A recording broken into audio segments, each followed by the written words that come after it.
football culture movement. Yes, hello, and welcome back to the FCM. What's going on with the background? Can we get some professionalism here? Yeah? Listen, Sunday nights, you know where to be, people. Welcome back to the FCM Podcast, the football culture movement. Where else would you rather be on a Sunday? Listen, back on myself, Fuad, I'll be hosting this week, Mayor. You know, international duty's been called out on, you know what I'm saying? Not in the country at the moment, but as usual, I'm joined by my two brothers, or two devils, shall I say. Cult hero, Culture Cams, of course. And of course, production showing his face again. Liez in the building. How we doing, boys? You good? I'm good, bro. I'm okay. Please not say good. I'm a bit charged. Hey. For this one. There's a lot. There's a lot to be spoken about. I think this might be a long one, people. So Definitely. Get your tea, get your cookies, put your feet up. Get comfortable. We in for the long ride. Trust me. This is going to be an action-packed one. So many results that have happened today. So make sure you're liking. Make sure you're sharing this as well. If you're just joining us live, if you're watching this afterwards as well, appreciate you watching this. But like, share, subscribe. You know all the good drills. If you're listening to this on audio as well, don't give a little 5-star rating. I know we don't obviously ask people to do that, but if you're listening to this on Spotify, go do that for us. You know what I mean? Help the team out. But listen, as we always do, customary on this show. Two teams played out there, you know what I'm saying? And if you collected 3 points this week, I'll title the 3-point collectors. You couldn't wait to say that, huh? Listen, hey, it's been a couple of weeks for me, you know. I can't lie, I missed this. Oh, this is a good feeling. And of course, we have participants on the other side. So we appreciate you participating as well. I'll title the participants, you know what I'm saying?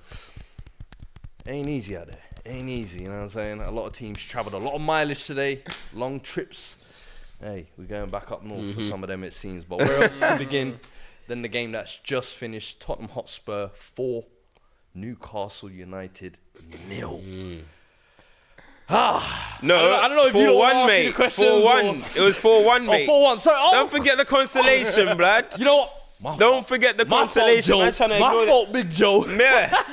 4-1, mate. But hey, listen, all I can say is relief is the first word that comes to mind, honestly. After 5 games of not winning, few of them where you're thinking, the West Ham one, for example, midweek, we're literally downfall. We're our own enemies of progress at this point, do you know what I mean? Shooting ourselves in the foot in some games. Villa felt like we played better. Coming into this, you're thinking, Newcastle could be one of them tricky games, and over the past couple of years, they have been. But this is what I needed. This is the reaction I wanted. And all this, you know, performances are nice. Give me execution. And that's what we got today, bruv. Like, it couldn't be more comfortable than that, in my opinion. From minute one, the game plan was spot on. So, Ange, big credit. The pressing, the passing out. We've all seen this kind of familiar from Spurs over the past couple of games. But it's always that worry once you go 1-0 up. What happens? Yeah. We saw it today as well. Mad record, innit? They're the Kings. Basically, they go 1-0 up in the The past 5 games where we picked up 1 point, every single one of them, we took the lead. Yeah, and then we just end up, our asses falling out. And you almost saw that in this game as well. But as soon as you sort of started to see the momentum build, the second goal comes. And listen, Richarlison today...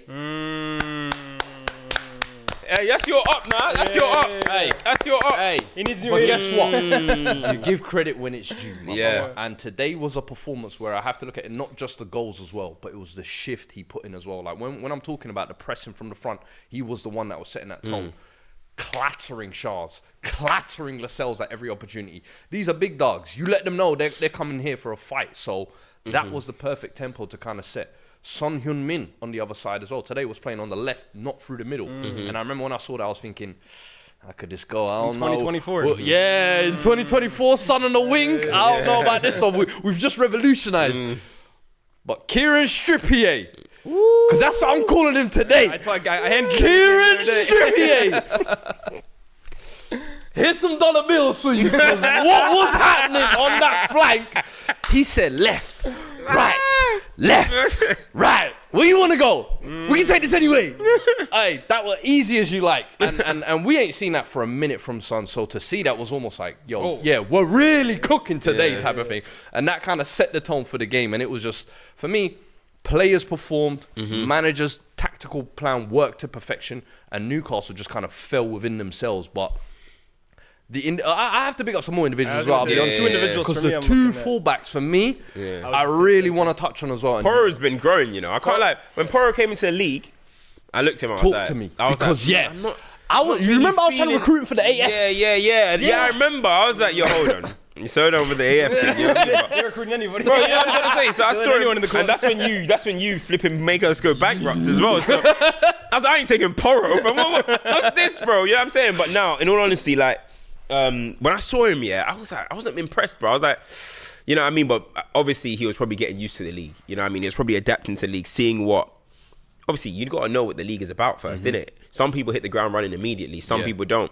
And I can't lie, like, every time I see him now, Porro looks good, bro. He looks good offensively, and he's got tech as well. You know? very good. The guy, and the thing is, he's got this engine about him where he just keeps on going as well, bruv. And he's got that ugly face. You know what I mean? That ugly face. You know, bulldog. You know that ugly face, bro. I swear to you, bruv. It's just annoying to look at, but bro, he gets the job done and stuff. You know what I mean? But no, honestly, he's a good player. I think the thing with Porro too, right, is he can kind of do the inverted side of things. He's also great at bombing down. In build-up right now, he's crucial to you guys, honestly. So I think when you talk about most improved players, like I think this season, he ranks highly in terms of, when you look at who Ange has improved individually, I think he sits up there with Romero as well too. Yeah, go ahead. And I tweeted it out mid-game. I said, this season for me, he's one of the most improved players in the Premier League easily. And last season, even when he was having those Leicester games, those kind of big stinkers, and people were writing him, I remember Sherwood and everybody was jumping onto it. And I was like, this guy's adapting to a new league. He's adapting to a new team that is woeful defensively as well. I don't think this is base level, but I see enough technically where if we give him time to adapt, we'll see the real version of him. I feel like now you're seeing that real version. And it's the thing that you always talk about in terms of attacking fullback. Bro, it's having that variation, inverted, going over, overlapping. And it's the types of passes. I'm not putting him in the Trent category, but in terms of like having a threat from right back in terms of that passing, his passing ability is incredible. And even I didn't think it was that good. 100%. And then you've got the same thing On with Udogie. Udogie on the other side. And I'm like, I've said what I needed to say all season. You about look at this the kid. positions those two take up, man. Honestly, Bro, Udogie is playing. I remember we're gonna talk about Ten Hag a lot today, but I remember like in preseason last year where we were saying like Malacia and Adalo, like the positions they were taking up, and that was kind of where we imagined this United team would go. That's what Ange has been able to implement on the Spurs side so early, to be honest with you, bro. It doesn't like it's 4 months in, and we're already seeing his fullbacks taking up positions where most other managers we say, oh, we need almost a season to kind of see that. And the thing that I love the most about Spurs right now, watching them, is how efficient and like, I don't know if ruthless is the right word, but like there's no second thought when they make these passes. Like everything is so like just clean, concise, and clear, bro. Everyone knows what they're doing. The system is concise, and the passing and some of these moves that you guys are pulling off, beautiful, bro. Honestly, and that's credit to Ange for kind of how he's drilled it. And I said throughout these kind of run of fixtures where we've got suspensions, we've got injuries, I really want to see how Ange adapts the team. All right, the 4 fullbacks, he said, all right, fuck it, I'm sticking to my guns. And we still played that same way, playing better than some of the things, but the results just not coming. And then today, when it does come, you're kind of like, you know what? It gives me further proof that what this guy is cooking, I have full faith in it. Even like Kulusevski, moving him to the 10. Yeah, he balled out today. Bro, absolutely cooked today. That was I'll put the little Kulusevski, what a player. That's the player he was talking about. And this is kind of the player I've been asking for all season. Can you give me that efficiency, that end product, that kind of unpredictability to be able to do anything on the ball? But the quality was immense today. The performance was incredible. And hey, I can't complain, man. The only 3-point collector today. Life's good. I have to ask you, do you think Kulusevski's future could lie in number 10? Not with Maddison. Not with Oh, yeah, Maddison that's there, true, when he comes but I back, think Maddison. it gives us the variation of realizing we can use him in the 10. Facts. Because prior it was just, we can only play him on the left or on the right. And I'm like, bro, his industry, the way this guy works, he can play in that middle. He's got the technical security. He's got the close touches. He can play in that role. He's got the IQ as well. He's got the IQ, yeah. So for me, I don't see why he can't, but with Madders there, it'll always be him. On the other side, though, we need to speak on Newcastle. Horror week. Horror week. Back-to-back big defeats. Now, that's Everton midweek. I don't think anybody was expecting the 3-0 bashing they got over there. And then coming to Tottenham, who haven't won in their last 5 games. What do you kind of make of their kind of run at the moment? Do you know what, yeah? I feel like Newcastle, this season, like, I don't know, is it like, am I the only one that feels that sometimes they're doing better than they actually are? Yeah. Am I the, you know what I mean? Like, You know why I think that is, Yeah, though? why? I think because here's the thing. Spurs at home and Spurs away are like, it's like Dr. Jekyll and Mr. Hyde. Yeah. They're completely different teams with that atmosphere at St. James's Park. And their wins at St. James's Park are so emphatic. They destroyed United. Okay, it was 1-0. They battered them. Yeah. They battered Chelsea. They beat Arsenal. They destroyed Aston Villa. Sheffield United. So their 9-0. wins almost feel like, oh, wow. Like when you watch those wins, like, wow, Newcastle are amazing. Yeah. But away from home, there isn't, in my opinion, at least, like that I can just think of, a team more different away from home. Yeah. And when you look Well, at them in the Aston Villa. table, okay, fair enough. That's actually a good show. But yeah, like you look at their results, they're pretty inconsistent. yeah, bro. I mean, looking at the table, they've lost 6 games. They're actually below Manchester United. And it just doesn't feel like that. And even me as a fan like of United, I feel like Newcastle are doing better than us this season. Yeah. But they're actually below Man United. So they're having a very, as Leah said, they're having a very like indifferent season. Do you know what I mean? The And Champions League results help. the Champions League, the PSG moment Yeah. and stuff. So they're having a very indifferent season. But the thing about it, look, they've had so many injuries and they still do. They're having to use a lot of the same players rotating. And we know they brought in a young player as well in Miley and stuff. So I think even I heard Callum Wilson speaking. I think the only thing I would say is you don't want to use injuries as an excuse. We saw Kieran Trippier go to the guys and say, look, we ain't got injuries. Mate, that's not why Son is turning you left, right, you know what I mean? And that's not why you gave the ball to Everton or whoever it was, both goals the other day. You know what I'm trying to say? But I think they are a team who fast-tracked themselves into this position. You know what I mean? Definitely. And now they're starting to feel the effects of it. Now, if they had all their players back, we could be talking about a completely different Newcastle. Let's not forget Tonali suspended as well. Yeah. Who? Tonali exactly. You That's can't. their big You money can't, signing bro. for the You summer, can't legislate for things like that. Like Tonali, it's like last season with the Sancho situation. You can't just. You don't know this stuff is going to happen. Do you know what I mean? So obviously he's gone away. So when you look at Newcastle, I do feel like it feels like they're having a better season, but maybe. I don't know, would Newcastle not finishing in the top 4, for example, would that be a bad season for them now? Or do we still kind of look at Newcastle as a team that's going to be Europa and they still got to rebuild? Or do we see now, because they fast-tracked last season, are they Nah, so you know what I'm last trying to say? season was the surprise. Nobody expected them to get Champions League. And the fact that they did was like, wow, well done. This is proof your project's working. That doesn't mean that now is almost a standard. That's now, you've reached there. But all the other teams in and around it that fell off last year have improved this year. So Spurs being back in there, do you know what I mean? So I think Europa League, if they get that, that for me is a continuation of what they were doing last year. They've started the same team. They've started the same team 5 in a row now. And you don't often get that. Like old school Prem used to get a lot of the same 11 starting week in, week out. Nowadays, there's always a manager rotates this because football's faster and it's a bit different now. But 5 weeks in a row, or 5 games, should I say, in a row, they've started the same team, and now they got a game in midweek again. Elimination game, bro.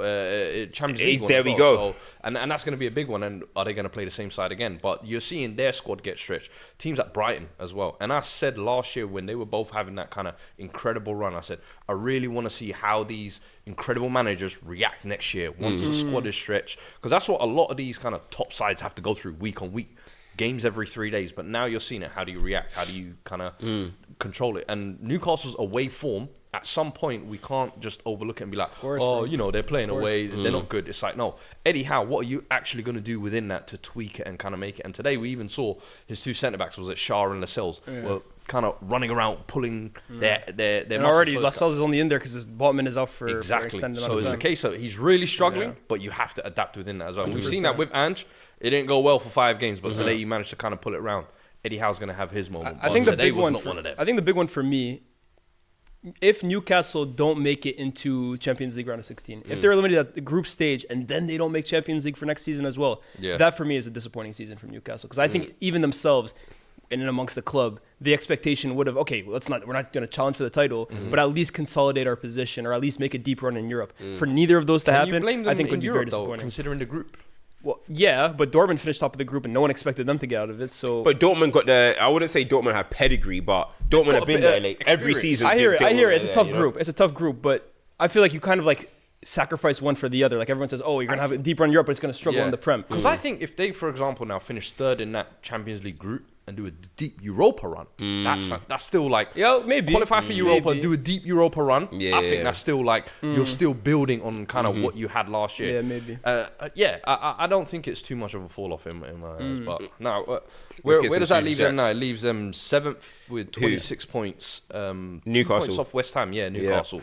So that kind of race, if you like, for the Champions League is going to be tight this year. I can't lie. We're gonna talk about a lot of teams anyways, but I was just even looking at the table in general. It's a weird Premier League weird season, table, man. innit? Because Yeah. I look at almost every single team and I'm like, I just don't feel like any of you guys are playing to your maximum potential. Yeah. And yet Liverpool are top of the league, and we'll talk about them. Arsenal we're saying, attacking wise, are they okay? They're second. City are lost 4 games Yeah, they're without a fourth. win. They're still 4th. United, it's Yeah. a weird Premier League season. So we'll see Yeah. how Newcastle do. No, for sure. Any super chats actually? Yeah, we got a Let's few. move on to super chats. Spurs beat deflated Newcastle. Everton just road killed. That's what he's saying. They say, I guess what, you didn't beat them by that. The Poo22 says they speak on Trent's mistakes, but it's cool when Reece is busy being a ball boy and Trippier has been dropping stinkers. It's cool when they do it. It's a problem when I do it. Fuck 'em. You know what I mean? Facts. Facts. Tite Kudia says Mayowa, Abdullah, and Zonzi Fadumo Quadri. Get him! Man are just using Fadumo. Get him! Fadumo just getting thrown around for found the banter. new name. And Zonzi with ENZO. Man said Nzonzi, you know. And then Adam actually gives us a nice segue into the next game. United getting sacrificed at Anfield, double digits. Let's talk move about on. that. Manchester United at Old Trafford 0, Bournemouth 3. And boys, after what was it? A midweek, I would say, performance of the season. Harry Maguire picking up Player of the Month, Ten Hag Manager of the Month, Garnacho Goal of the Month. Fugazi, man. Is this what you expected? On the coming into this outside, it game? has this awesome image, but on the inside, it is filth and rubbish. Talk to me, boys. Like, what was kind of going through your mind? 4 minutes into the game, Dominic Solanke. Hold on. What was going through your mind predicting Because- that shit? Hey, No, hold on. That was spooky. That is one of the greatest shouts or predictions I've ever seen. Man said, Dominic Solanke. No, do you know what? It's the way he said it. He just said, Dominic Solanke, 4 minutes. Bro, Then it happened. Do I you was know like, what it is, yeah? Is because I literally saw before the game, I was like, United dropped their performance of the season. I was like, United don't do back-to-back performances. At home, Old Trafford, Bournemouth on the rise, Iraola cooking a little something. I was like, this has a Bournemouth win about it. And I even predicted a 2-1 win. Yeah. Dominic Solanke has these types of games He's where sneaky good, against bro. Chelsea, against City, someone Yeah. I'll turn up in a moment. And I said, yeah, today Maguire, Player of the Month, yeah. He gonna buck you, trust me. So it was just a prediction, but 4th minute, he just crashed it. And the way the goal happened as well, I know your blood boiled instantly because the ball went to left back. I saw the little dink cute pass try get played to number 39 in the middle. Who gave that pass, by the way? Number 23. No, it wasn't. it not? No, it wasn't. Number 8, right? No, it was my captain. It was my club captain. You know what I mean? But then they're going to post how many chances created he's made this season and all that in Okay. 2023. He's gonna play Faroe Islands soon. in Yeah, like a there few we go. years. But that whole anyway. kind of incision of play there, I was just Yep. like, yeah, I know your blood as well as. Yeah. Talk me through that game, what you were thinking. Listen, I can't even talk you through the first goal. Do you know why? My stream hadn't even loaded, bro. Wow. My stream hadn't even loaded. I see it's what you know, I wrote in my there's group nothing chat. worse. I wrote in my group chat. We losing. My boy. There's nothing worse than opening a game and it's already 1-0. You don't know what's happened. Bruv, 1-0 early. I couldn't believe it. But then obviously I got into the game. I started watching the game. And again, it feels like the same old Manchester United. The same old uninspiring Manchester United. The fact that I'm looking at Bournemouth and Bournemouth were playing good football. Manchester United, as always, playing dire, average, boring football, and you can feel it in the stadium now. The fans are getting fed up, bro. It's not good enough for what we're seeing out there. Yeah. Defensively, offensively, it's an absolute joke. And we're going to talk about the bigger picture, of course. But today, against Bournemouth was a perfect representation of Man United's season. Inconsistent players, inconsistent manager. The manager comes out afterwards and says we're inconsistent. You've been telling us for weeks. You've got the greatest players. We've got great players. I'm so happy. Luke Shaw is this. Luke Shaw is that. Luke Shaw is average, bruv. Like, he's playing centre-back. I actually think more time he performs better at centre-back than he does left-back. I'm seeing him get put on posters, bro. Boom. Absolutely dunked. Bro, that's this guy's boy. That's this guy's boy. You know what I mean? That's this guy's boy. Because listen, What? No. Because the reality is, because unlike most fans, all these fans will say, get rid of this, get rid of that. You see, with me, whoever wants to go or whoever can go, get them out of this football club, bro. Because I keep saying, I said it on Inside Scoot, I tweeted it. Everybody will be saying these things about, get rid of the same players, until you mention the same players. Bruno. Oh no, but he's been carrying us. Bruno carries us. Shaw. Oh no, but he's the best left back in the world. Rashford. Oh no, this is Rash the boy. Look what he did last season. You go on Maguire, but his resurgence. So what players do you guys want to leave, bruv? What players need to leave? Because as soon as you mention these same players, the fans will be saying same players, long serving. They got 5 managers sacked. But you guys don't really want them players to go. You don't really, because you have all these excuses for them. The difference with me is that all of these guys to me are bang average. They're bang average. They show it time and time again. They failed at Manchester United. Yeah. So why do people want to hold on to these type of guys? You know what I mean? I'm talking about, before I even get into everything else, of the 9 players that fall under the same players: Dalot, Martial, Maguire, McTominay, Lindelof, Rashford, Bruno, Shaw. Am I missing anyone? I might be missing one more person because I just said 8 and I believe there's 9. I said it. Yeah. Martial, Rashford. I said all of them. One is missing. Lindelof. Said that. But regardless, those 8 or 9 can all leave for me. All of them can leave. They failed at Man United year after year. They're the core. They're the leadership group. They're this, they're that. And you know what's funny? Man United are getting rid of guys who have been here at a shorter period. Varanes, Casemiro's. These type of the guys are the ones that the fans are celebrating that we're pushing out while we're maintaining these guys. United fans and United as a club are not serious, bro. You feel like that's a core reflection of basically what's rotten at the club at this point. Leos, what do you think? Oh, Wan-Bissaka, sorry. Oh, yes, that's the one I didn't mention. Leos, what's your thoughts on that? I really can't disagree with anything he just said, to be honest with you, right? I'm almost annoyed at myself because I feel like when it comes to viewing this club, I've been watching them long enough that I don't usually get fooled by them. And don't get it twisted, right? This week I wasn't suddenly thinking, we're back or whatever.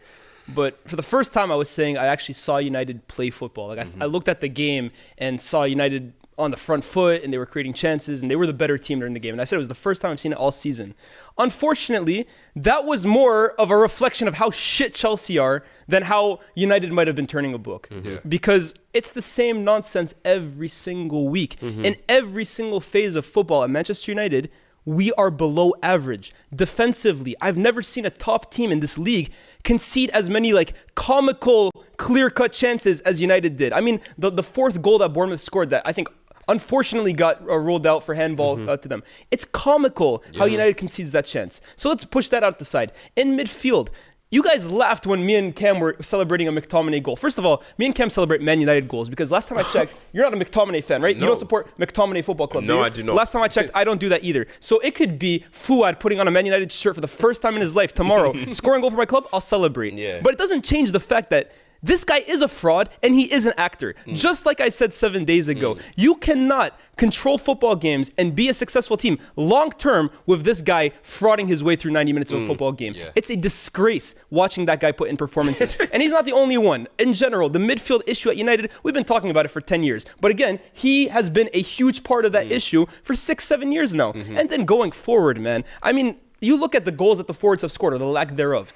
It's poor. And not only are they not only scoring goals, we're not creating them either. So in every single phase of football at Man United, we are below standard. And don't forget that there's those, you think about defending, you think about attacking, but there's that the grey area of winning your duels, of competing, of being intense, of that side of things.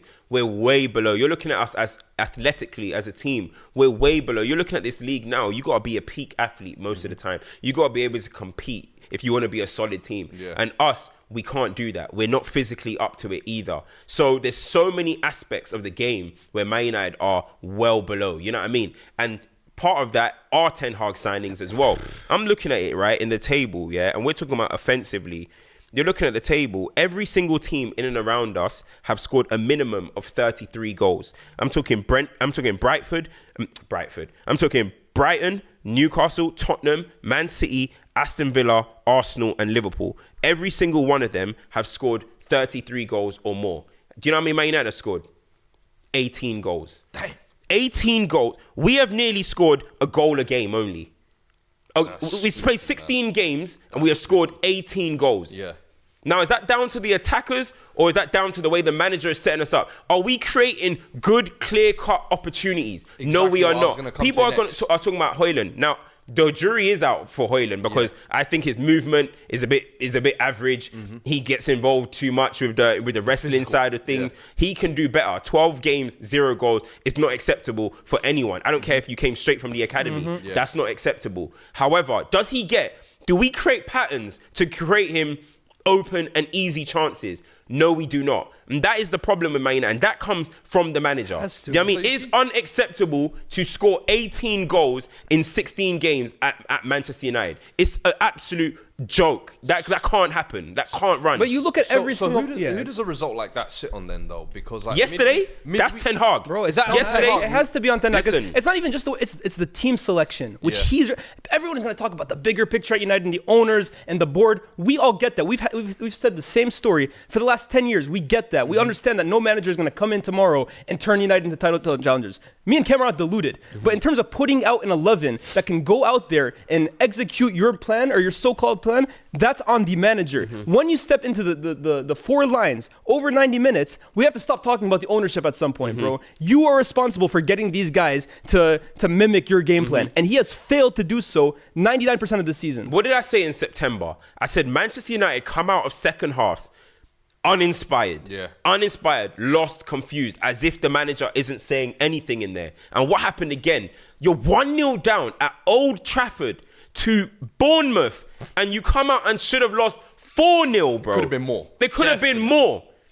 What is the manager saying in there? Yeah. He doesn't inspire them, bro. And it's the same thing with me. I watch his press conference. Bro, do you know how much better it is reading Ten Hag's quotes than actually watching it? When I'm reading it on United Plug and all these pages, I'm like, he's talking that shit. Yeah. I actually watch it. Looks like he's talking rubbish, bro. He looks lost when he's saying these things. No, in all honesty, he looks lost when he's saying these. He is not an inspiring manager. I look at other men. I look at De Zerbi, I look at Ange, I look at Arteta, I look at Klopp, I look at Pep. These guys are inspiring managers, bro. Regardless, bro, you could be a dud. If you can inspire me, you're a good man. You can get me going. I just don't think you can have all the tactics, you can have all of this, which he doesn't have, by the way, right? But if you can't inspire guys to get up and want to fight for you, then you're in trouble. You know what I'm trying to say? You're in massive trouble. And listen, where do you stand with him at the moment? He's got to go. Ten Hag, you're fully out. Listen, I don't do the whole cult stuff of blah blah blah. But it's not gonna turn around for this guy, bro. In my opinion, no, I just feel like the result is basically one of them beginning of the end. It's a beginning for me. Look at the next prior to this game. What was it? 4 wins out of the last 5, listen, and you lot were calling it, papering over the cracks. Absolutely, it's beginning for me. It's the beginning of the end. You know what I'm trying to say? We got Bayern Munich, we got Liverpool. It's scary what could happen. Listen, I'm not even joking, right? The scorelines Manchester United have received under this manager this is beyond it now. We've held 4-0, we've held 6-2, we've had 7-0, we've had 3-0 to Brighton, we've had 4-0 to Brent. What is this, bro? It's absolutely crazy and criminal. Last season we ended on plus 12 goal difference. Most of the season it was like at 0. This season, after making signings, after coming into a new year where you're thinking, woo, we're on -3 goal difference. Yeah. We're conceding goals too much. We're scoring not enough goals. It's as simple as that. And for me, this isn't to excuse the players. Because I just said, a majority of these players need to go because they're shirkers, bro. They come to Man United, they hide, they get big wages and they hide, and then the manager will go. They need to go. And Man United have a little bit of a lifeline. We've never had a lifeline. The only lifeline we have now is because new ownership is coming with a new CEO, blah, blah. Those owners, the football department need to be ruthless and come in and be like, you can go. Manager as well, you can go. Because how often do you see a new ownership walk in with a failing manager and a failing team and say, do you know what? You're my guy. You're going to turn around. It never happens, and it's not going to happen. 100%. Ten Hag is going to have to go. And that's the reality of it, bro. Because look, I always say, and I'm going to say right here, I have 5 things, 5 things on what I judge a manager on, right? Any club, signings.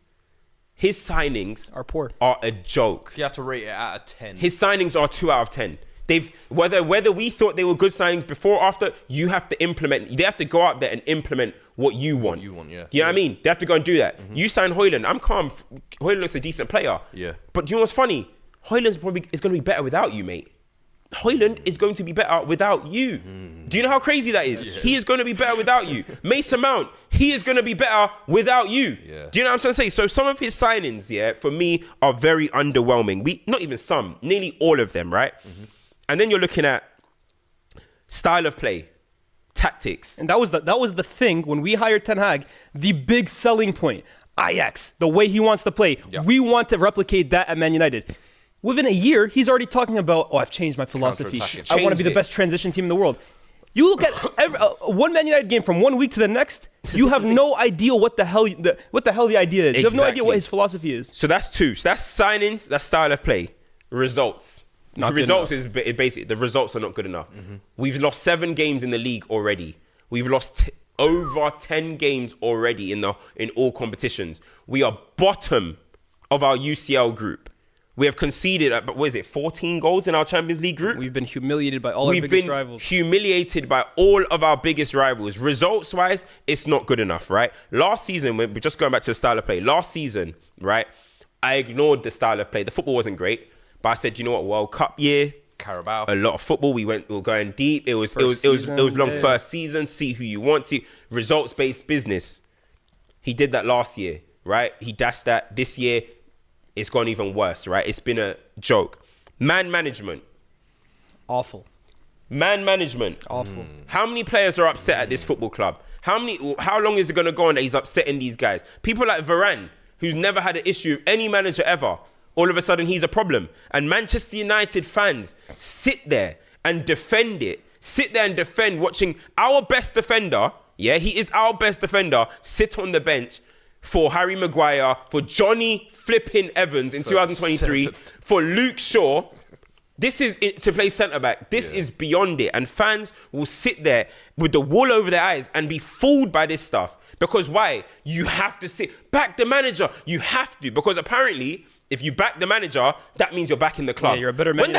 When the hell did that be part of the rules, bro? When was that part of the rules? Bro, I back the team. I back the club. I don't back the manager and every single thing he does. We criticize the ownership and the board for every decision they make. We criticize them for the signings that they make. We criticize them for just in general the structure of the football club. But we can never sit there and say, maybe the hiring of a manager was also their fault. We can never say that. This is the one thing I want to say, kind of going back off what you just said. People have this idea that Erik ten Hag, it's like, he's infallible. Like, there's no way any manager can come in and do a better job than what Erik ten Hag is currently doing. Guys, this guy doesn't have a Pep Guardiola-esque resume. He doesn't have a Klopp-esque resume. Not anywhere in his career. He doesn't have an Ancelotti-esque resume in that he's coming in here and his body of work before Man United suggests we have to buy into this guy. This is the guy for Man United. Now, again, like I said, I'm under no disillusion that we can just hire and Pep could come here and it's going to change. I'm not saying United are currently built to be on the cusp of a title challenge. But you cannot tell me that an Emery could not come to United right now and have United looking more defensively organized. You can't tell me that Ange wouldn't come to United right now and have United popping the ball better than United have. In terms of the basics of football, the fundamentals of football, we are a piss poor team. And a year and a half into Ten Hag's time at United, that for me is unacceptable. It's unacceptable. The amount of money you spend, the amount of time he's had on the training ground with these guys, it shouldn't be this bad. Yeah, and it's the thing is, it's getting worse. It's feeling like it's getting toxic. I'm talking about, yes, he's had falling outs with players. He's had falling out with Sancho. Casemiro, there's a lot of talk, whispers around that. Varane, obviously we know about CR7. I think CR7 kind of manufactured his way out, whatever. But there's a lot of talk about the unhappiness of the camp. Do you know what I'm trying to say? And then lastly, it's his character. I've mentioned it already. It's his character. He's uninspiring. I'm sorry, people. He is uninspiring. I said it immediately as Graham Potter went to Chelsea. So this guy is a bit uninspiring. I don't know if he's really meant to be a Chelsea manager. Said that from the start. Yeah. And everyone was saying, oh, who watches football through press conference and stuff? I'm telling you, dominate the presser. It's important. Make the fans believe. How often do we get opportunity to talk to Ten Hag? Yeah. We don't. So where do we get our kind of communication? It's things like character that make you buy in. It's exactly like when Arteta came into Arsenal. He had no experience. He had no coaching background. But it was the fact that how he talked, how, assured he sounded in what he was saying. It made you believe it. And then when you watched, obviously, All or Nothing, you were like, yeah, there's some proof in the pudding. He's cooking something there. So, no, I fully agree. I think character definitely does play. And the thing is, right, that's the thing. A lot of times, people think two things can't coexist, right? Two things can coexist. Yeah. The players are not good enough, but the manager is not good enough too. Okay. And they are all going to have to go for me. Is there not a part of it, though, where you almost feel like you have to see it through? In terms of... See what through? Let me finish, because it's one of them ones where when all these things you're saying Ten Hag isn't now, when he was getting the job, it was tick boxes for all of them, right? And now you obviously had a closer look. But you know yourselves that everything at United isn't all rosy in terms of the players. You've just said 9 or 8 that need to go. I think the areas where you do have a big strong is the style of play, of course, because that's one of the things you were told, and the signings. Okay. But there's so many other kind of deteriorating factors where you're just kind of like, let's at least just see this through till the end of the season, if so, just to see if it does improve. But listen, the thing is that would you say you're not even down to see this through to the end of the season? Listen, for me, obviously it depends on when the new owners come in, but I definitely think the owners should be given the opportunity to pick their own manager. Yeah. That's how I see it, right? What you're saying is, the thing about it is that those players that we're talking about, but Ten Hag, those are his faves as well, by the way. Bruno, he made the captain, who, by the way, ducked Anfield. This is where it gets sticky for him, man. Bruno thinks we didn't see that he ducked Anfield. I said it last time before. Get this guy off captain, bro. I've said it before. Because he knows what was going to happen at Anfield. Do you know what's he crazy knows. as well? And you know it's for petulance, as always. In the first 5 minutes of the game, me and Alex were saying, I guarantee you he does some stupid booking where he misses that game. Of course. As soon as the game went down to 3-0, he's not a leader of men, bro. Said, let me get that. Bruno's not a leader. He's not a leader of men. You know what I mean? But that's his fave. That's Ten Hag's fave. Rashford carried him through. Listen, you know what's so funny, right? Last season, like we were saying it in my group chat, right? There's about a core selection of players that carried us last season. And for me, it was De Gea. Obviously, he played every flipping game. I'm not saying he carried, but he played every single game. He had to win us some games. Varane, Casemiro, Bruno, and Rashford. Them 5, right? They were the ones. He doesn't want Varane no more. He sold De Gea, which is fine. He doesn't want Casemiro no more. Rashford's not turning up at the minute. So, really and truly, the people that kind of carried him through, he's not even feeling them at the moment. He's not feeling 2 of them. And I'm like, right, the reason we had a good season is because of those type of guys. Because of those ones that you're getting rid. And the thing that makes me laugh, is that, as I said, people know he tried to get rid of Maguire. We know this, right? Last season. Tried to get rid of McTominay, but they stayed. And he's picking them over his signings.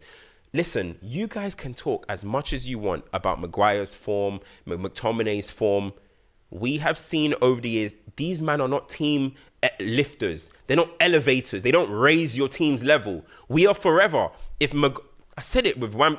If Maguire is going to be my player of the month, McTominay is going to be my top goal scorer, you are an absolutely terrible football club. I'm sorry. Thanks. And what is all this? Oh no, but Maguire's playing well. That's why Varane's on the bench. Yeah. Are you guys listening to yourselves? Are people actually listening to what they're saying? Like, you're reducing the quality of your team, but expecting an upturn of form. How is that going to happen? This is why, for me, I think at this point now, I said it the other day, like for the first time, I think Ten Hag has to go. Because I keep going back to it. People will talk about you're missing the bigger picture, and this will be the 6th manager that United fires. First of all, since 2013, when Sir Alex left, Real Madrid have gone through more managers than United. Juventus have gone through more managers than United. Bayern have gone through more managers than United. And I want to say Juve, but I'm not 100% sure. Yeah.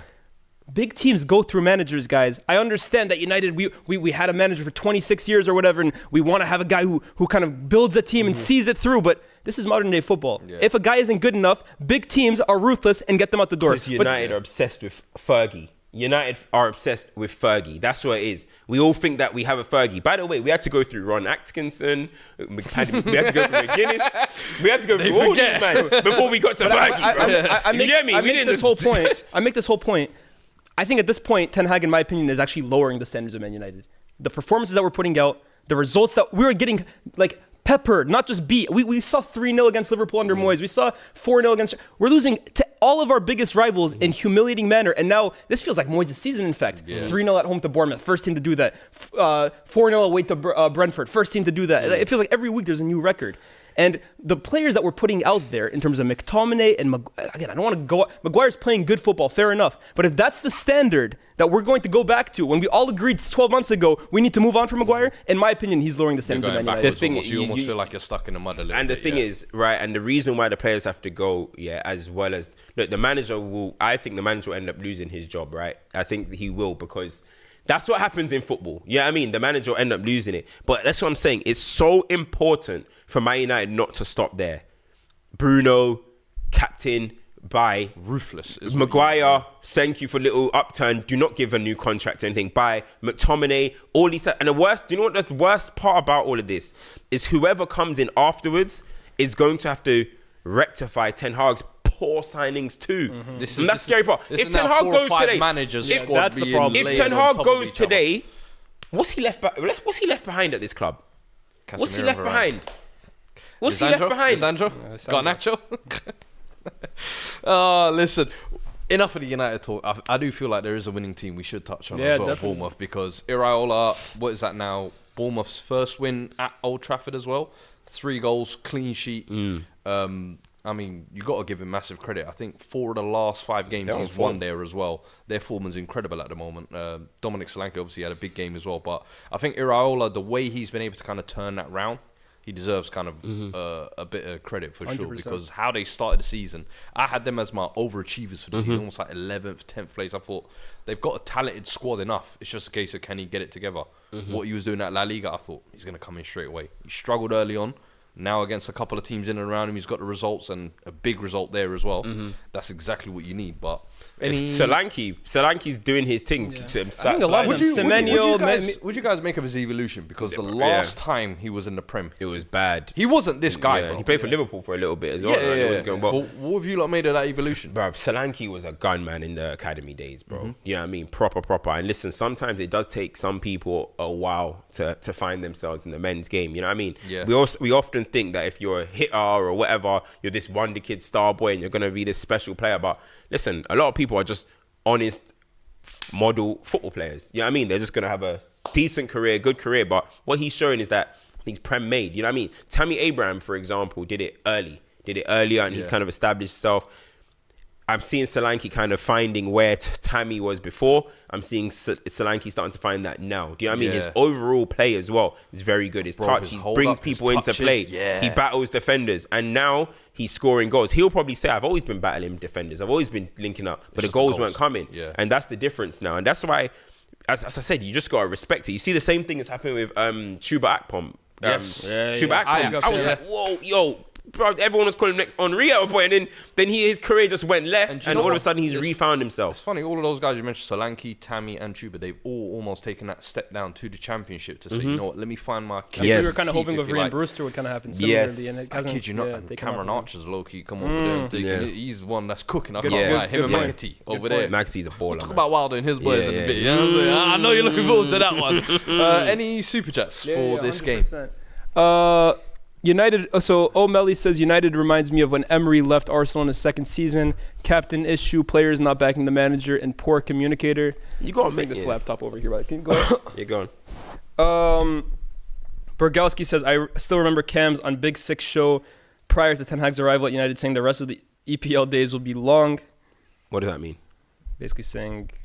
I have never in my life said that. Why do people lie on my name? Why do people lie? Like I said, hey brother, go get us the clip, son. Send that to me. At me on Twitter. I said when Ten Hag comes, it's the long for the Prem. I remember that. Juice Sauce says, does Rashford need to be replaced with a consistently world-class winger?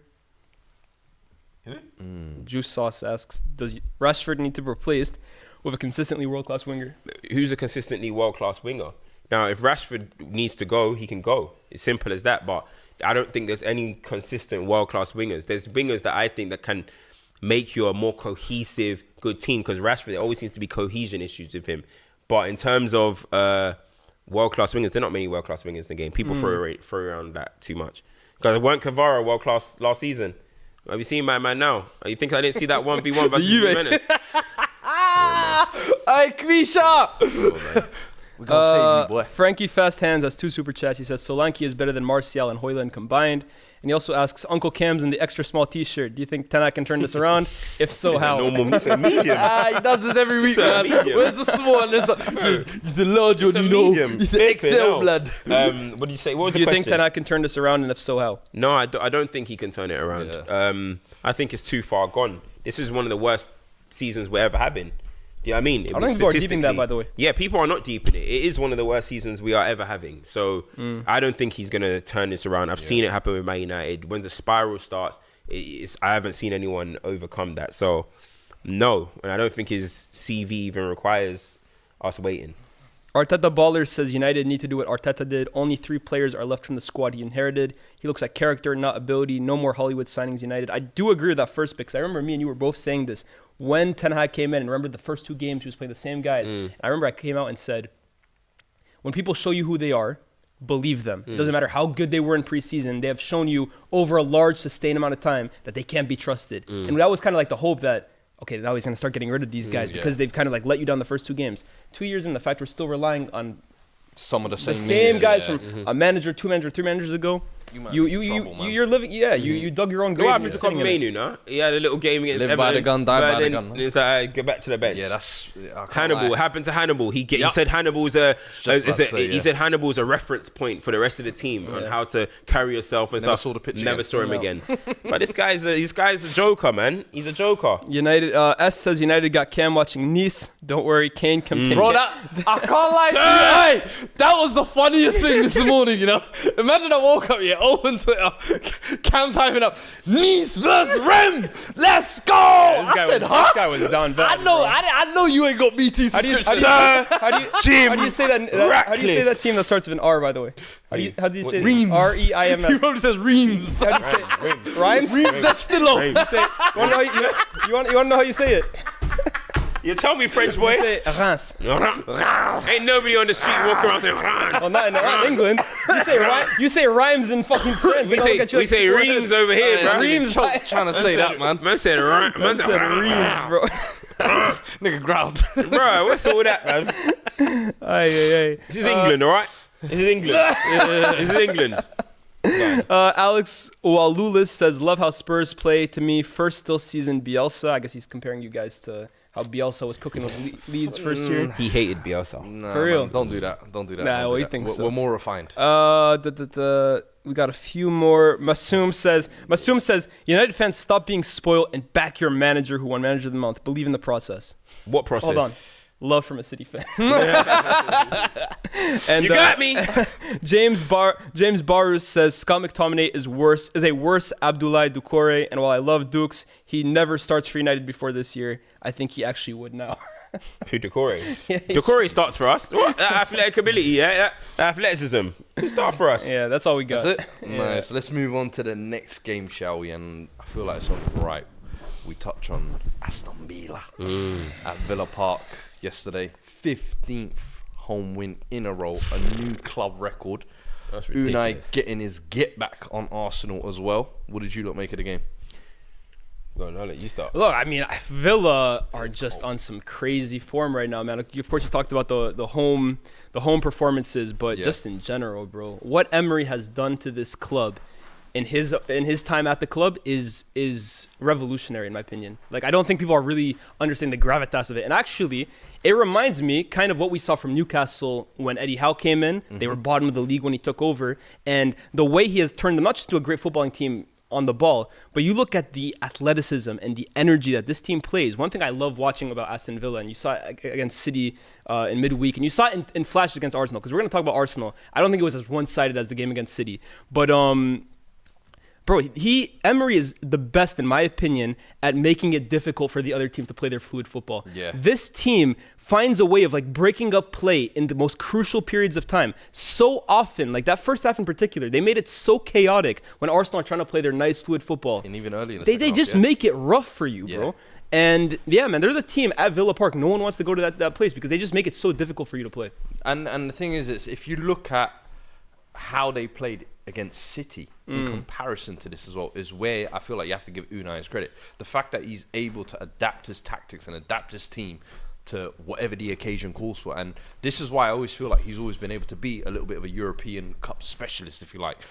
He turns up for the game, bro. Tactically, for me, I think you even said it last week. I think it was where he might be the 3rd best manager or 4th best manager in the league for you, or something like that. Yeah, top 3, yeah. And bro, it just goes to show you in these types of games, Arsenal were actually the better team. Yeah, they were. On the day. Like, Yeah, I they think had so. better chances. If they put their chances away, they would have got. But it's how he frustrates them, how he makes it That's the word. difficult for you. Aston Villa frustrate you. It's like, okay, you think you've got the better chances, but it's almost like that Jose thing where it's going to be an undangerous series where you're going to keep the possession type thing. And I just feel like Villa, at the start of the season, when they made those signings in the summer, me and you, I think we're both kind of skeptical and saying, is this going to be the thing that takes them to that Champions League, takes them up the next level? But I think the biggest factor I think we forgot was Unai and how important having a manager like that who's experienced, tactically flexible, can improve your team as well. Because you're seeing Konsa out right back, bro, putting in performances. Pau Torres, even I was doubting him. Torres and Diego Carlos back there as well. Do you know what I was just about to come to him as well? Because it's the reason why I feel like Pau Torres signed is because of Carlos. You have it's the that yin and the yang, bro. yes. You've got the dog who absolutely wants every jewel in the book. And then you've got the guy who says, give it to me, I'll start every single move we do. So it's a Rio and Vidic perfect 2.0, balance, man. bro. Yeah. And then the way Matty Cash just comes in, able to offer that people are extra shook on width. Matty Cash, you know. Yo, Matty Cash is a steam train, and people are like, the players don't want to run When we into was having our 50-50s. 11 of the season, I was saying, for right back, he should be a contender, bro, because I think he's been quality. But then Konsa coming in the last couple of games, feel like the midfield, what he's done with McGinn, playing this we have to talk left on wing McGinn, role, bro. but he comes in and overcrowds the midfield, and now you're like, hey, that what's old his school run? Jack Grealish, John bro. McGinn- He's playing the old school Jack Grealish. McGinn is the perfect just Premier League player, bro. Honestly, this guy, he's like what Liverpool had in 1920 with like those all-action midfilders that just do their job and allow everyone else to just flourish. Yeah. That's McGinn for this Villa Bro, team. I've said he's for me going to be like a future standard bearer 100%. for a lot of midfield Premier League. 100%, bro. I said He plays even every now, single game, 90 minutes throughout, gives you guaranteed 7 out of 10 performances, works hard, scoring you goal. I think it's his best goal-scoring season in his Premier League career. He is just the epitome of what you want from a midfield general, Some midfielders be coming to the Premier League looking forward to playing Odegaard. Yeah, I'm going to play against Maddison and... You got to pass the McGinn test first, man. The McGinn test Man will said be the there McGinn to test. test I'm a big you, man. bro. I'm a big I'm being McGinn dead fan. serious. Same, I like And it was looking a few seasons ago, right? Like, especially under Gerrard, we were kind of looking at him as one of those, do Villa kind of need to move past him now that they're in the Premier League? Yeah. Is this a level too high for him? I think he's one of those that has elevated his his game as level Villa up. has But gone this up. is what I'm saying. He's a proper captain. He's a proper leader. Yeah. You know what I mean? You follow him because on the pitch he shows that inspiration, and that's why them type of players become captain. That's why he's shown he's a good one. But I actually think though, like in this game, I think I might be wrong. Maybe people will correct me. But out of the big teams, anyway, I actually think Arsenal were the best team to play at Villa Park. In all honesty, I actually thought they controlled that game. They got the win last year. Yeah. I mean, in that 15-game run that Aston Villa are smoking everyone, from what I remember, the best team, yeah. I think Arsenal were actually bro, you go to Villa Park and it's like a cauldron, bro. Like, the fans are that game, the fans were quite, Arsenal kind of controlled the game. Odegaard should have had 2 goals, you know what I'm trying to say? So he was just a bit unclinical. Saka didn't have the greatest game Jesus. and stuff. So, but the thing is, Arsenal were moving a little bit slow. It was a bit slower. But that's maybe what you got to do when you go to a ferocious stadium like Villa Park at the moment. But I thought Arsenal good and were unlucky not to come away with a win. But there's attacking wise. Listen, it's been everyone's saying it a little bit, but because Arsenal, I think they had this thing where there was a different goal scorer for their last 11 goals or something at one point, but there's just something not clinical, not like it's not what you expect from a team that are gonna try and win a league. Do you know what I'm trying to say? And I'm looking at Martinelli and I'm looking at Jesus. You have 4 goals between you two.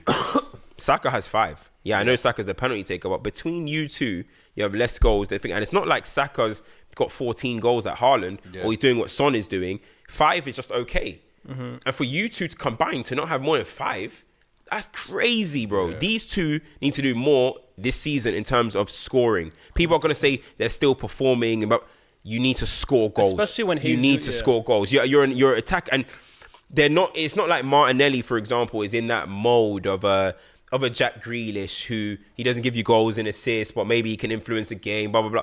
Martinelli's one of them players. He gets down the line. He runs in beyond. So you're thinking, you're a type of player that you need to give me stats. And Jesus, yes, the flicks and the drags and the stuff. We know he's a world-class type of like ability-wise as a footballer. But in terms of putting the ball in the back of net, he's low level. He's showing that he's low level, and that's crazy. You almost like you play as Jesus because you think it's like Firmino. Okay, Firmino's only going to score me 6 goals a season, but it's because I have Salah and Mane on either side. So last season when Martinelli was giving you 15, 16 league goals, and you had Odegaard Saka on the other side, 16, 17, Odegaard giving you goals from midfield. That's when you can live with a Gabriel Jesus. And Nketiah, when he comes on, he gives you a goal. When the rest of the team isn't really firing, that's why I always say about these strikers, it was Nunez last season and Jesus this year, it's not a problem that they're not scoring until it becomes a problem, until you stop winning games. That's when all of a sudden the attention goes on your guys. So I agree. Look, and we talked about Arsenal defending the season, brilliant, but at some point, the lack of clinicalness in front of goal, because that's what it came down to. Everyone will talk about the refereeing decisions, which I completely agree. I think Arsenal should have gotten a penalty. I think the handball... You think the Douglas Luiz Jesus kick? Yes, I think that's a penalty. I think the handball is too... I can see it from either side. I can understand why the ref didn't give it. But it doesn't excuse the fact that Arsenal had enough chances to finish this game. I'm not trying to say that's the reason why, but they should have finished this game before that even became an issue. The thing is, I feel like my thing with when Jesus plays, I feel like sometimes when I'm looking at Arsenal offensively, when he's there, it's like every chance looks difficult. Like, it looks very difficult for him. Do you know what I mean? Or what he creates or tries to cook up is very difficult, where maybe you need players more on your wavelength for it to execute. But I'm looking at it, like Kai Havertz's form is picking up a little bit. And Arsenal, in a way, have this kind of thing where if it all goes wrong, Havertz is at the back post. I saw Odegaard do it. Saka did it the other day. Like, he just looked up, Havertz is there, Havertz got a goal. And that's why maybe Arsenal might have to look into a Havertz up front, because maybe he can start being that in the back post, getting some headers and making it a little bit easier. But what are you going to do with Jesus? That's the problem, because he's such a good footballer. You want him on the pitch. But at the same time, I'm not doing Jesus in midfield. Maybe this guy loves. Okay, you're not scoring. Go play in midfield. He's got the work rate. He's got the dribbling ability. He's playing there. He's got the pass. Yeah. I mean, what is Jesus missing really and truly to not be able to play in midfield? But I mean, I wouldn't do it. I just wouldn't do it. Trial period, 10-minute period in the game. Someone agrees with you. Someone says, Jesus, LCM, walk with me. Bro, I've been saying it for a while now, and it always sounds mad, but I'm like, on the ball, ability-wise, you cannot question what this guy brings. And I think Havertz, as you're saying, sometimes he might can be crash more the useful box. in the box. Maybe for like a 10-minute period in the game, you just swap him over or whatever. And Jesus naturally does pick up the CDM position anyway. So, but I fully agree in terms of those players not underperforming per se, because I still feel like they're contributing in games. But the lack of goals from an Odegaard, a Martinelli, a Jesus, you're going to feel that. Because even Jesus, before the injury last year, he was on a great goal scoring up until about January, December. It was like, yo, these guys, all 4 of them are going to score every week. Do you know what I mean? The thing about it is that as Saka will give you goals and assists, he'll get goals and assists and stuff, but he's not Salah yet. You know what I mean? He's not Salah yet. So relying on him every single week to be your output guy is unfair on him even. It's unfair on him, because now we look at it, and this is why I said a week or 2 ago, I said, you don't want it to be a thing where people start looking at Saka only for his stats, because I think he's too young for that. I think Saka should still be allowed to have a bad game, have a good game, dribble, complete 9 dribbles, but he didn't get a goal and assist. Do whatever, just have a good performance without the expectation every single week that, hey mate, 22 years old, deliver please. Yeah, because then if he doesn't score, then he doesn't score. We're looking at it now, this Villa, and you're like, oh, offensive, what's going on? Because Saka didn't give you a goal and assist, bro. Ronaldo started exploding for us around 22 and stuff. Like, he's not Ronaldo, bro. Salah started at 25, 26? Salah started late. You're putting too much on him to be that guy. Man, I think that's unfair on him. So that's what I'm saying. Martinelli, step up, mate. You're meant to be his running mate. You know what I mean? It's meant to be Mane, Salah kind of young versions, and you're meant to be coming along with him. Jesus, you're the senior. 4-time Prem winner. You're Show the them how it's one. done. Show them how it's done. I just think they need to improve there. But one thing I would say, and you had a nice little meal, I think, because Odegaard's performance was not good enough. Oh, no, it wasn't good enough. In a big game as well, in a big game like that, away from home, where everyone questions big away games, I was thinking, the one thing I give me something. The one thing I don't like about Odegaard in these big games, bro, is, and it might be nitpicking because it's They'll only. say this ain't a big game. Oh, what, second versus third or first versus third? That's a big game, bro. Villa Park is a big game in the Right Premier now, League Villa are third in the league, bro. That's a big game. What?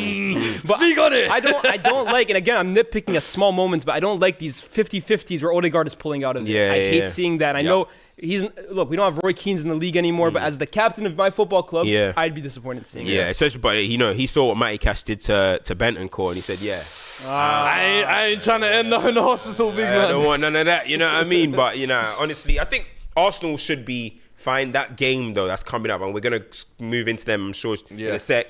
That game against Liverpool, it's gonna be a big one for, I think, bigger repercussions obviously later down the line with bigger fixtures, but could be one of those fixtures that you kind of look back on and remember that. What do the Arsenal fans in the chat think? Because some people, where do they stand? Some people are gonna say these late winners, the signs have been showing, and some people are going to say that shows two sides. Is it two things can coexist, or are you guys worried about your performances, or what? Because for me, 3-3 against Luton, you're looking at it, you're like, wow, okay, you say Raya kind of had a howler for two of them, definitely a Raya and one. Stuff like that. But the late goals, we'll speak about Liverpool later, but the late goals, some people will say maybe can it be sustained? Are they going to need to do more? So what do people in the chat think? That's the thing, though. This was not, in my opinion, one of those games. I really think they actually played well this week. Yeah, that's what I'm saying, yeah. And it's just a question of now individual quality. Can you guys please step up to the levels you were showing last season? But I think in general, attacking has been a problem all season, says Abdul. Arsenal are fine, TBH. Just had a bad day against Villa in terms of finishing. I think for the most part, Arsenal fans are still calm. A lot of Arsenal fans were saying, listen, we were bad yesterday in terms of finishing. We just didn't finish our chances. But they do feel like the ref should have obviously given him one or two decisions as well. But what do we say for Villa, though? 35 points, 2 points off top, 5 points clear of Spurs in fifth. Yeah. I don't think... Is Champions League like a reality? 100%, because this is why I compared them to Newcastle last season. Newcastle all year we were saying, they're going to fall off. This isn't sustainable. Liverpool are going to get their stuff together eventually. And they ended up in the top four.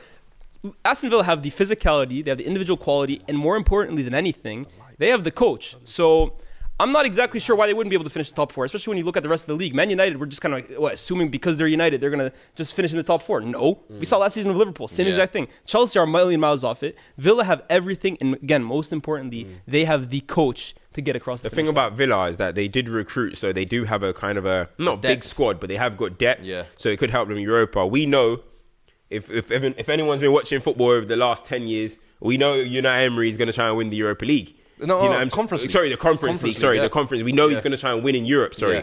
So he's going to go for that. And that's going to be a big thing. It's going to be, okay, Aston Villa have won a Champions League. We know this, right? Yeah. But it's going to be like the West Ham factor. It's going to be like, when do we win trophies? We don't really win trophies. This is going to be great. So he's 100% going to go for that. So does that start to creep in? Does maybe injuries happen? Whatever. I still think they're going to fall just short of the Champions League. I do, because I feel like every season we see kind of this. Newcastle were the ones to break it, so maybe Villa will. But I just think Fulham last year were in and around there floating. West Ham have tried to do this thing. Leicester, people have done it. But have West Ham ever been third with 35 points by December? Bro, there was a season where West Ham were fourth with like 26 to 27 games. I remember there was a season West Ham was comfortably what season were they finished week 28, 27, I remember. And then they started falling off. And then they started falling off last 10 games, I remember. Not last season, because that was... I remember Leicester. I remember Leicester was third. It was a season before last season. West Ham were literally in a top four race, bro. It was crazy, bro. Was that the year we came under Ranić? I tuned out of football that year. I tuned out. What's happening? I wouldn't know. But no. One thing, Micah J, he disagrees. And this is what point I wanted to touch on, because he's an Arsenal fan. He says the coach don't matter. Without depth, they can't score. Spurs are better than Villa, and I'm an Arsenal fan. I see a lot of Arsenal fans. They hate Emery, innit? It's not that they just hate Emery, because fair enough. A lot of United fans hated Mourinho, right? But it's the fact that other people praising Emery gets them annoyed. Yeah. Guys, Yeah. Look, not everyone is meant to be together, right? One man's trash is another man's treasure. I don't understand how pundits saying, oh, Emery's a top 4 coach in this league or a top 5 coach in this league. Just because he did poorly at your club doesn't mean now that he can't be a successful coach. Ancelotti flopped at Bayern Munich. Yeah. He went to Everton and I think he got sacked by Everton. Yeah, he finished 10th. He ended up going to Real Madrid and winning the Champions League. I'm not saying Emery is the same level as Ancelotti, but me and Kim were talking about this. Football is very circumstantial. Just because he flopped at Arsenal, which, by the way, coming after Arsene Wenger immediately, Allegri would have flopped there. Sarri would have flopped there. Pioli, like a lot of managers at big clubs would have flopped at Arsenal. Yeah. Doesn't mean now that they can go to Juventus or Inter or Milan or Dortmund and still have great careers there. Yeah. Please let it go of Emery. Just because he wasn't right for your club doesn't mean that the rest of the league can't appreciate what an amazing job he's doing. He's this guy's bare managers get rated for less. That's what annoys me. Man has 4 Europas. Yeah. With Villarreal, it might have been like, the Sevilla factor. No, he went to Villarreal and won one. He didn't have the greatest time at PSG, but he still won a league. Well, we're not rating Poch off all this stuff. A lot of these managers, get rated for doing way less than Emery, bro. It's mad, fam. It's crazy, but whatever, man. We got any super chats for that game? Yeah, we do. Yeah. So tough 4 games for Arsenal, could drop more points from Andy. Juice Sauce says, get that bum Jesus out of my club. Hold up, play hype. Mr. K says, this is more about a different club, so we'll go to that later. S says, Sir Jim hype. Don't worry, Cam. Kane campaign on the way to OT Tuesday. Yo, who's that Nice manager? He's moving me. Farioli. Yeah. When I saw you tweet out they play Nassau, I was like, yo, the manager? He's De Zerbi's the former assistant, innit? But it's his first year. You know how they were treating Ten Hag at Ajax. Relax. Yeah, but we said Jim supporting him. Don't do this to yourself, Cams. You'll be Farioli out in 2 months. The name has a ring to it. Farioli. Man, look into that. Also, S says, Arsenal need an attacker who can score out of nothing when things aren't clicking. AK says, that's again on the next game, so I'll leave that till the end. Nathan Yosef says, Unai Emery, Mr. GBG, great show as always. And then, Emery's got a few results against Arteta, innit? Yeah. He knocked him out in the Europa League with Villarreal. Hey, over the next game on Liverpool. Yes, it is. We have a few super chats on that, so maybe let's get to that in a second, because there's over 3.4k of you in here right now. Listen, we appreciate every single one of you Sunday nights. We love you being here with us. Smash the like button while you're here. Why not? Do you know what I mean? Get the likes up. Let's try. Because there's still some teams we gotta speak about. I'm saying, hey, don't go anywhere. Don't go anywhere. Trust me. But listen, share, subscribe if you can, of course, if you haven't already. But listen, let's get into the next game. Liverpool. Yes. Yeah. We have a few just to lead us into it. Yeah. Perfect. AK says LFC have the most comebacks in the league, most wins, least defeats, most goals in favor, joint least goals conceded. That's not luck, guys. That's resilience and mentality. And then finally, Mr. K says Liverpool still need Nunez to start scoring or at least shoot if we want to win something. First striker who does not even shoot. Also, the injury list includes Matip, Jota, Bajetic, Thiago, Alexis McAllister, and Andy Robertson. So I guess 2 different outlooks on Liverpool at the moment. But most 12:30 kickoffs by a long stretch. That's the most important step. Well. I was going to say, add that on top as well. But another one where they've kind of grinded out the result. Them being at the top of the table, do you feel like that's deserved? Obviously, with what he's just broken down there. I think so. Because when you consider as well, the only loss they've had this season was when they had 9 men against Spurs. Yeah, it's nuts. in which they said it's one of the biggest football robberies we ever seen or whatever. So when you consider it, Liverpool could be unbeaten this season. Do you know what I'm trying to say? It could be unbeaten. So I actually think Liverpool deserve to be there. I think people are trying to, I not write them off, but they're making them feel like they're the little horse in this, which maybe they can because of last season and they're just re-entering it. Yeah. But I keep saying, when you have solid world-class players, right? You know how I said them 5 guys that helped Man United to a certain level? Yeah, you can help us to the top 4. That's you man's level. But when you're talking about Alisson, again, late save versus the Palace. Anderson one. Yes, that's what I'm saying. Alisson, late save. World-class. Just in this last 2 weeks, all of their world-class players have shown their level in terms of Van Dijk pops up with a big goal, which he does every single season. He pops up with some big goals, right? Solid performance against Sheffield United, whatever. Alisson, the late save against Palace. And you see the difference when what's his name is right there, right? Kelleher, exactly. Yeah. Salah, Yeah, you see, he's always going to pop up goals. It hasn't been his greatest few weeks, but he's an output machine. Trent, we saw what he did against Fulham. We saw what he did the week before that as well. So you have certified world-class players who have been there, have done it. They've won it all, mate. They've won it all. That's the difference. They have won it all. So for me, when you have them type of guys leading you, can the rest of you just follow, please? Because we've got 4 world-class, bona fide superstars here. Can the rest of you follow? The McAllisters. Thank you. Matip's injured now. Quensa played the other day, right? Him, Tsimikas. You lot, just come along for the ride. Szoboszlai, just come along for the ride. We're going to take you through. And that's what they're doing. And I just think, yes, they've won 18 points from losing positions, which is a madness, right? They're going to need to shore that up. But guys, they're doing this without a DM. Yeah. If Liverpool go and sign a DM in January, curtains, potentially. Bro, they're doing this. It's trouble. They're doing this without a striker It's trouble. as well. Let's be honest, because what's Darwin Núñez now? He hasn't scored in the last 8 games. I think. And here's the thing, right? Everyone talks about Liverpool's attack is the best part of their game, right? Their attackers, Barcella, really aren't pulling up crazy trees at the moment. Jota, Gakpo, Diaz, and Núñez are they're not giving you like Mane kind of contributions, right? So I always say this about Liverpool, right? If anyone in this league reminds me of like Sir Alex Ferguson and how his teams used to play, it's Liverpool. And we all have this, like, the way we remember United under Fergie, fast, counterattacking, beautiful football. But it wasn't always like that. At times, it was like a core of 4 or 5 players that we knew were bona fide world class. Let's say Vidic, Rooney, and I'm talking about the later teams, not even like the Ronaldo Tevez teams. Vidic, Rooney, Van der Sar in goal, Carrick in there, and maybe 5 world-class players that we knew every single week are going to dig you out of trouble. And then you can have 5 or 6 players that are going to play at a standard like 6, 7 out of 10 level. And maybe one week Nani will give you a 10. One week Valencia will give you a 10. But those 4 or 5 will always win you those games. That's kind of what like Liverpool are at the moment. I understand that's why people are kind of looking at them sideways. Like they don't play the greatest every single week, just a bit like United did at times. They do look suspect defensively at times, but every week it's either Salah coming out and saving you. It's either Trent coming out and giving you a world-class moment. Van Dijk is kind of approaching really, really top levels again. Alisson in goal is dependable.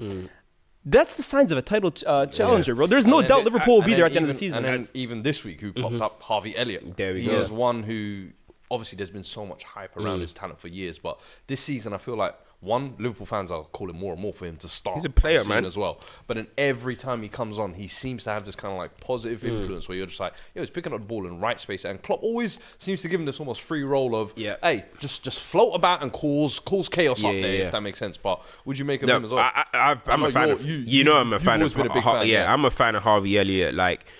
By now in his career, you would think that he should be knocking on the England door and stuff. Like, look how Cole Palmer is and all this type of stuff, and it's not really got there yet. But he's got the talent, bro. You know what I mean? It's not easy to break into the Liverpool team. The one thing I would say, right, is that this lack of DM situation, because you look at the underlying stats and how much Liverpool concede, how much XG they concede and stuff, it's not looking like at a level of a team that can win a league. You know what I mean? Because when you look at Arsenal, they concede the least chances in the league. That's like what you're looking at, like, all right, they're solid. But Liverpool are top of the XG table as well. I think there was Alisson has saved Liverpool like 11 something XG. Like he's way ahead of everyone. And that's what your keeper's supposed to do. That's what your keeper's supposed to do. But the rest of them are mid-table keepers. Yeah. So that shouldn't be where Liverpool are. It's like when De Gea used to be saving us every single week. It shouldn't be a thing like that. But what did I praise Arsenal for?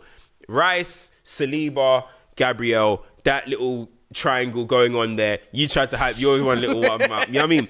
But you look at Liverpool's, it's McAllister, Van Dijk, and whoever rotates. Yeah, Konate, Matip, Kwanzaa. So there's clear reasons for why Liverpool are conceding a lot of chances and stuff. But they have January, and we've seen Liverpool do dip into the January market. They have January to rectify that. I don't think they're going to get another centre-half, but if they do, they could get a centre-half, they could get a defensive midfielder, just shore things up, and all of a sudden, I won't be surprised to see Liverpool going. They're still going to go for the Europa League as well. But there's one person, though, and you just like touched on it before Leah started speaking, is Darwin Núñez. Now, look, at some point, the goals are going to need to start coming in, especially in the league as well. Like, it's one Salah injury away from everyone looking at Núñez and being like, bro, you're moving crazy now. Do you know what I mean? He does need to, and I like Núñez, the chaos, and everyone talks about it, but I do think we're babying Nunes a little bit too much. Yeah. If it's Eddie and Nketiah, if it's this striker, we're killing them for what's going on. I think Nunes does need to start chipping in a bit more because they didn't pay that money for Nunes to just be this cute Salah understudy. Mane left. Nunes, obviously they crossed over, I believe, but Nunes came in, big money. His first season, it's okay, all right, it's cool, you know, whatever. Mane's gone, blah, blah, blah. Henderson, all these men have to leave. Firmino was but now it's kind of been like, yo, again, like I was saying with the Mane Saka thing, like, be my running mate. You know what I mean? Because the way I look at Luis Diaz, I just don't see Luis Diaz as a output guy. I just don't. Yeah. So the one that's going to have to come from is Darwin Núñez. And, bro, if Salah's going to give you 25 in the league, they need Núñez to give you 15, 14. That's just the type of striker I see him as. Gets in the positions to do it. So it's like... And I think that's the biggest almost like red flag you feel like for Liverpool fans is the fact that he's getting in these positions, he's getting the chances, but he's just not able to put them away. And some of them are so almost easy. You're looking at it. It's like, very Timo Werner like. If we're being 100, you know what I mean? Let's be honest, because at the end of Timo Werner's season, he's got like 23 GA, and you're like, hold on 1 second. But you watch it, and you're like, you're missing chance after chance after chance. And the same thing will be with Darwin Núñez. I bet by the end of the season, he's going to have 25, 26 GA. I will say, though, Luis Diaz is one definitely as well, does need to step up, in my opinion. Yeah, Liverpool fans are talking about him. He did hit a patch last year where you felt like he was getting quality goals. He was really contributing, and you was like, this is almost... They pay big money for him as well, let's not get it twisted. And you were meant to be the full-time Mane replacement, let's be honest. But listen, the skills and the dribbling are all fantastic, but at some point, they need you to Here's the thing, though, the dribbling bro. as well, and this is coming from a massive Luis Diaz fan. It's been deteriorating. Yeah, he is no longer, like, ripping apart his fullback like he used to. So it's not even a question of, oh, he's good on the eye. Like, at this moment, he is inefficient. And I've wanted to kind of give him some leeway, A, because I like him, but B, we know he has extenuating factors in his life. But again, Liverpool are in a title race. They are going to need all of their guys to step up at some point in the season. He started the season well, but last few weeks, he's been someone that I've looked at and said, this isn't the standard for me of what Liverpool need to do. But now, listen, smash and grab, that's what you do, you know what I mean, in games like that. Character. Sometimes you need to show some character. 2-1 early kickoff leaves them top of the table. Before we do move on from this game, though, Mo Salah getting his 150th goal, 87 assists now in 247 Premier League games. Bro, inhumane, inevitable. I don't know what more we can say about him, but... He's an output machine. I don't even want to turn this into like a discussion because we've spoken about Salah sometimes. But where do you think he finishes in that top 10 list, if you can? Because right now he's just entered the top 10. You're talking about goals? Yeah, goals. So he's just matched Michael Owen and he's in the top 10 now. It depends on when he leaves, of course, but... Let me see the list. It all depends on when he leaves. I always see the barometer because I know it's Henry, then it's Frank Lampard, then it's I believe it's Andy Cole. Oh yes. Then it's Andy Cole. Kun Aguero. Was it Kun Aguero? No. Aguero, then Andy Cole. Aguero, Andy Cole, Wayne Rooney, Kane, Shearer. So I always know it because I've always knew Henry was 175 or 6. 175. 175. So I always knew it was 175. So I've always kind of seen Henry as the, okay, cool. You're the, because you're the GOAT. Yeah. You're the one. If Salah stays in the Prem long enough, he should beat. I should be thinking he's going to be. I don't know if he'll get to. It just depends how long he's there. I don't know if he'll get to Andy Cole, but I think he could get to Frank Lampard. I think he can get to Salah. And to Henry. But I remember you looked at Salah, they were saying only Kane, Henry, and Alan Shearer have reached 150 quicker. So that's the thing too. He doesn't really look like he's slowing. Okay, the performances we've said, like he doesn't look as a few seasons ago. Right, he was just like an all-around freak. Yeah. But this season, even though he may not be destroying his fullback at the regularity that he did a few seasons ago in terms of like how often he beat his men, like this season, the goals and the assists are still kind of at a high level. So I think it's kind of what you said. A, how long does he stay fit? And it looks like his body is like built to play late into his 30s. And B, how long does he stay in the Premier League? Because there is always those whispers at the Saudi League. I mean, if Real Madrid were to come in, like, does he reject a move like that? I think if he stays in this league and he stays healthy, bro, there's if he does 2-3 seasons, then he should be hitting Andy Cole. You're talking about 200 goals. Now. Yeah, he should be hitting that. He's 32 now, and I was saying to Alex on the weekend, like, hey, end of the season, he's packing his bags. But then he said to me he's 32, and I was like, low key. Have you seen his body? The Saudi bag will be there regardless of the man when he's 35, 37, 39. So I'm like, I actually think he should try and almost get as far up that list as he can. Yeah. I mean, he's already the greatest African player in the Premier League, in my opinion. But what you reckon, yeah? Just to kind of cement that, I just feel like it would just leave him there. Because if you deep it, you got to think. So he's got 150 now, and we played 16 games this season. So we still have 22 games to go. He can still get another. Salah's still going to score another 15. Yeah. Maybe. You know what I mean? Say, well, he could end on 165. And he's 31, guys. Like, that's what I'm saying. He's 31, not even 32. So he could end on 32. Let me find out. He could end this season on what? Potentially 165 Premier League goals. Then all of a sudden he's what, 10 away from Thierry Henry? He's 10 away. You know what I mean? So if he stays 2-3 more, Kane all this time. He turns 32 in June. Salah. Young, see? Yeah. Have you got your eyes on that prize, bro? Kane. The minute somebody Kane has gone Bayern Munich now. No, listen. Hey, Salah. The minute somebody surpasses Kane, Kane's coming back. Saying, what? Are you dumb? I'm coming back. I low-key need Salah to do this now. I would love this narrative. Kane's coming back, bro. Yeah, Kane will say, what, Shearer? All right, yeah. He's not thinking about Salah. Kane is thinking about Shearer, bro. So, he's a certified legend, bro. Nah, for real. Any super chats from that? Before we move on to the final game we've got to cover for the weekend. Yeah, make sure you're smashing that like button as well at home. We appreciate you joining us. Over 3K of you still here. Appreciate it, man.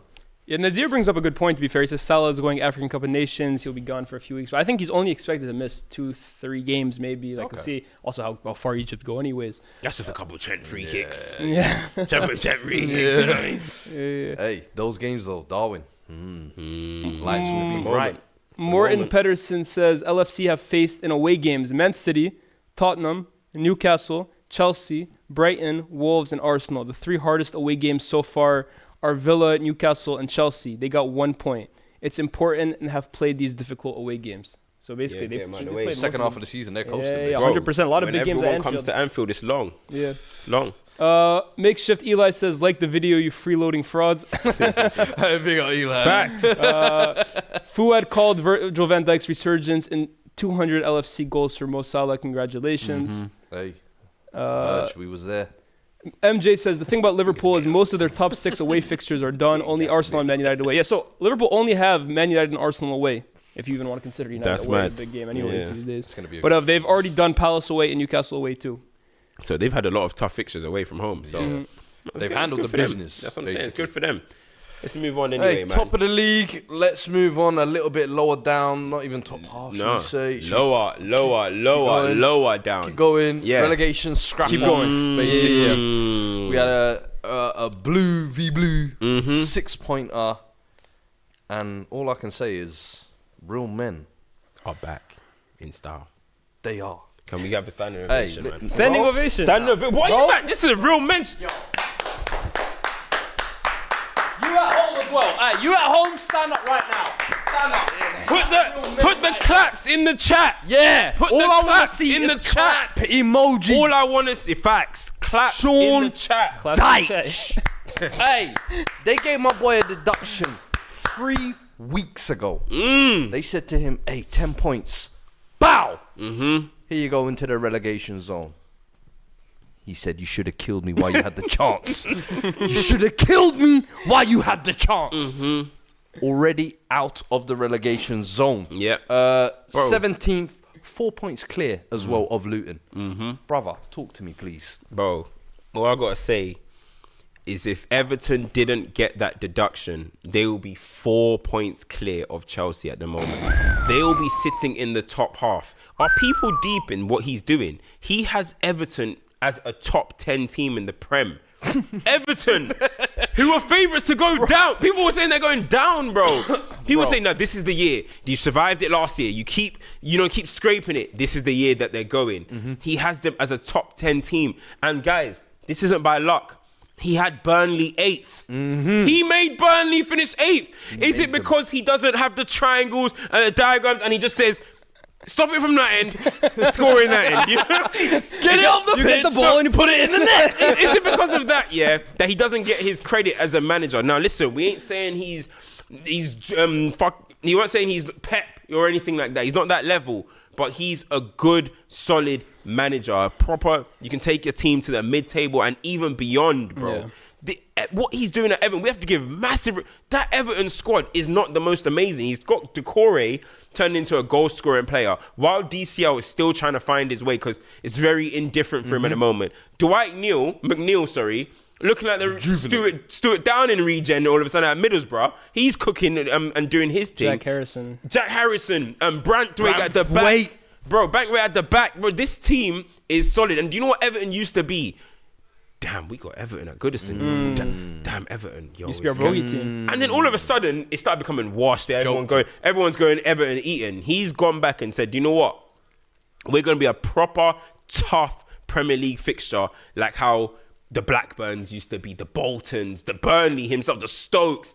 That is what he has reinstated into this Everton team. And you know what? I actually think that fine galvanized them as well. Should have aimed for the head. Sorry, that deduction. Yeah, that galvanized. Because have you seen... You know one thing about Everton, is there's such a divide between their fans and the team. Like, if you see it, there's such a divide. The fans... between the team or the board? Sorry, the club. The club and the fans have such a divide, right? The what happened, RIP Bill Kenwright and stuff, but there was a lot of stuff they had complaints about, and the ownership, and obviously it's led to this point as well. Right, Mazzari, exactly. It's led to this point, but there was such a divide. But that deduction, bro, it's united the club. It's united the whole club. And they're like, what? Us against the world type thing. And sometimes we always say that, the siege mentality. Yeah. Us against the world. This is it. Everton is rocking again, bro. And they're absolutely buzzing. And what I'm seeing is, I'm so impressed, bro. That's big home wins against Newcastle, against Chelsea as well. And then their last two away wins, Selhurst Park and Nottingham Forest City Ground, which are two away tough fixtures as well. So who the teams that are really meant to be in and around them as well. You know what I mean? But damn, Man United beat this Everton super team. Whoa. You're gonna do this? Whoa. Yo, Ten Hag. You are despicable. I might have been wrong. You are despicable. Oh, we beat that Fulham team too. Back-to-back 5-0. Perhaps I've been a little too harsh on them. But nah, Liz, talk to me about Everton, because you had them down almost like as one of the teams going down this year. And I remember last year we were having a conversation of like how badly this club has been run. It's almost like they deserve relegation at this point. Do you know what I mean? But this season, the past couple of weeks, he's even been playing good football, bro. Yeah. Like, everybody associates Dyche with ugly football, but you've always looked at that squad and said, hey, there is not one player who you think could possibly move on to another, apart from maybe Onana or something like that. But individual quality, you feel like they're lacking. They haven't really bought much over the past couple of years. But what do you feel like is kind of making it tick at the moment? Yeah, look, the city of Everton, or the city of, what is it? Liverpool, I guess. Yeah, but the Everton community, the fans. Everton Nation. I owe you an apology, honestly. I owe you an apology, honestly. I was saying last season, I would have taken more players from Leicester, Southampton, and who was the third team that ended up going down? I can't even remember. I was saying last season, the three relegated teams. Leeds. That was it, yeah. I was saying there were more players that got relegated from those three teams that I would take at my club or at a top 6 club than at Everton. The individual quality of the team, I looked at and I said, this team is garbage, man. And look, I was never as high on Sean Dyche as Cam was, but I still respected him as a manager. He's done his thing with Burnley. If he managed to keep this team up, it's a miracle. Yeah. The job he's doing at Everton is nothing short of miraculous, in my opinion, because this team is still not that great. But like you correctly said, he is elevating the level of what I would consider bang average players to players that they will give you war every single time they step on a pitch. They are balling right now, bro. Yeah. Like, not just winning games or scraping games, like, off the odd set piece. They are actually, you don't want to go to Everton right now, bro. They are going to be in your face. They're going to create chances. They're rough. They're fast. They're aggressive. I love watching them play at the moment, man. So, yeah, honestly, wow. What a job he's done. And what do I always credit say? To them. Big club as well. Great fans. Real men always prevail. Always. The realest. It never fails. And we're going to talk about... Well, that'll be my champs of the week later. Now should we touch on the other side of that game, though? Because for all this praise we're giving Everton, 2 goals and a clean sheet, fantastic. But on the other side, we have to touch on what I think is arguably the most disgusting team in the Premier League at this point. No, damn right. Chelsea Football Club. Cams, I want to open the floor up to you, because you were saying to me beforehand, you got something you want to get off your chest here. And the way Chelsea has been kind of ran the past year and a half, if you like, I've almost been looking at it with FM eyes. As a FM lover, I've always been looking at it like, you know what? As an FM nerd. I was like, you know what? They got a couple of young gems. Let me see what they're cooking over there. I'm sorry. You lot haven't even turned the stove on. You're not cooking anything. I don't know what is going on in that club, but talk to me. What do you make of kind of that Chelsea game, and then Chelsea as a club at the moment throughout the past year since Poch has come in? Because it's a mess, bro. It's a mess, bro. You just look at it simple: 9 wins, 12 draws, 18 losses in 2023. This is nothing short of embarrassing. Like, this is the worst I have ever seen a big club. And I'm talking about the modern big clubs. I'm not going to talk about Forest and these teams. I'm talking about the modern big clubs. You know who I'm talking about. This is by far worse than anything we have ever seen, bro. This is worse than Arsenal when they're finishing 8th and everyone had something to say. This is worse than David Moyes and we're finished 7th and Rangnick. This is worse than Spurs, even since Spurs have become a serious team. City would never be here. Liverpool last season. Liverpool under Hodge. Liverpool under Hodge. This is something new, bro, because the fans are confused as well. They have so many subsections in their fan base now. I'll be lurking. I'll be in their camps. I'll be in their spaces, lurking. I'll be listening to their chat. Out there. you know the Smithers in the car, bro, with a cigarette. I be there. Honestly though, like, bro, I don't recognize Chelsea, bro. I don't recognize them. My brother's a Chelsea fan. I asked him, he said, I don't recognize this club. I remember Didier Drogba said that a year ago. I don't recognize this club. I think Michael Essien said it as well. This isn't Chelsea, bro. I don't know what the hell is going on out there. The signings, you spunked a billy. Facts. You spunked $1 billion. Yeah, Mudryk is average. Some of these players that you've got that you're talking about highly, they're average, bro. Do you know what I mean? And some of them are gonna go when you guys even need to go in the next level. Pochettino's already saying this January we need to sign more players. Pochettino is talking about more signings. You guys have spent $1 billion, bro, in a short space of time. Not only does Poch, because I think what he's doing as well isn't good enough, right? Not only does Poch potentially have to go, you sporting directors, they need to go too. Whoever sanctioned all of these signings, they need to go. Yeah. They need to go because they're the reason why Chelsea are where they are. Now, I'm not going to say Todd Bowley, you own the club. You know what I mean? You own the club.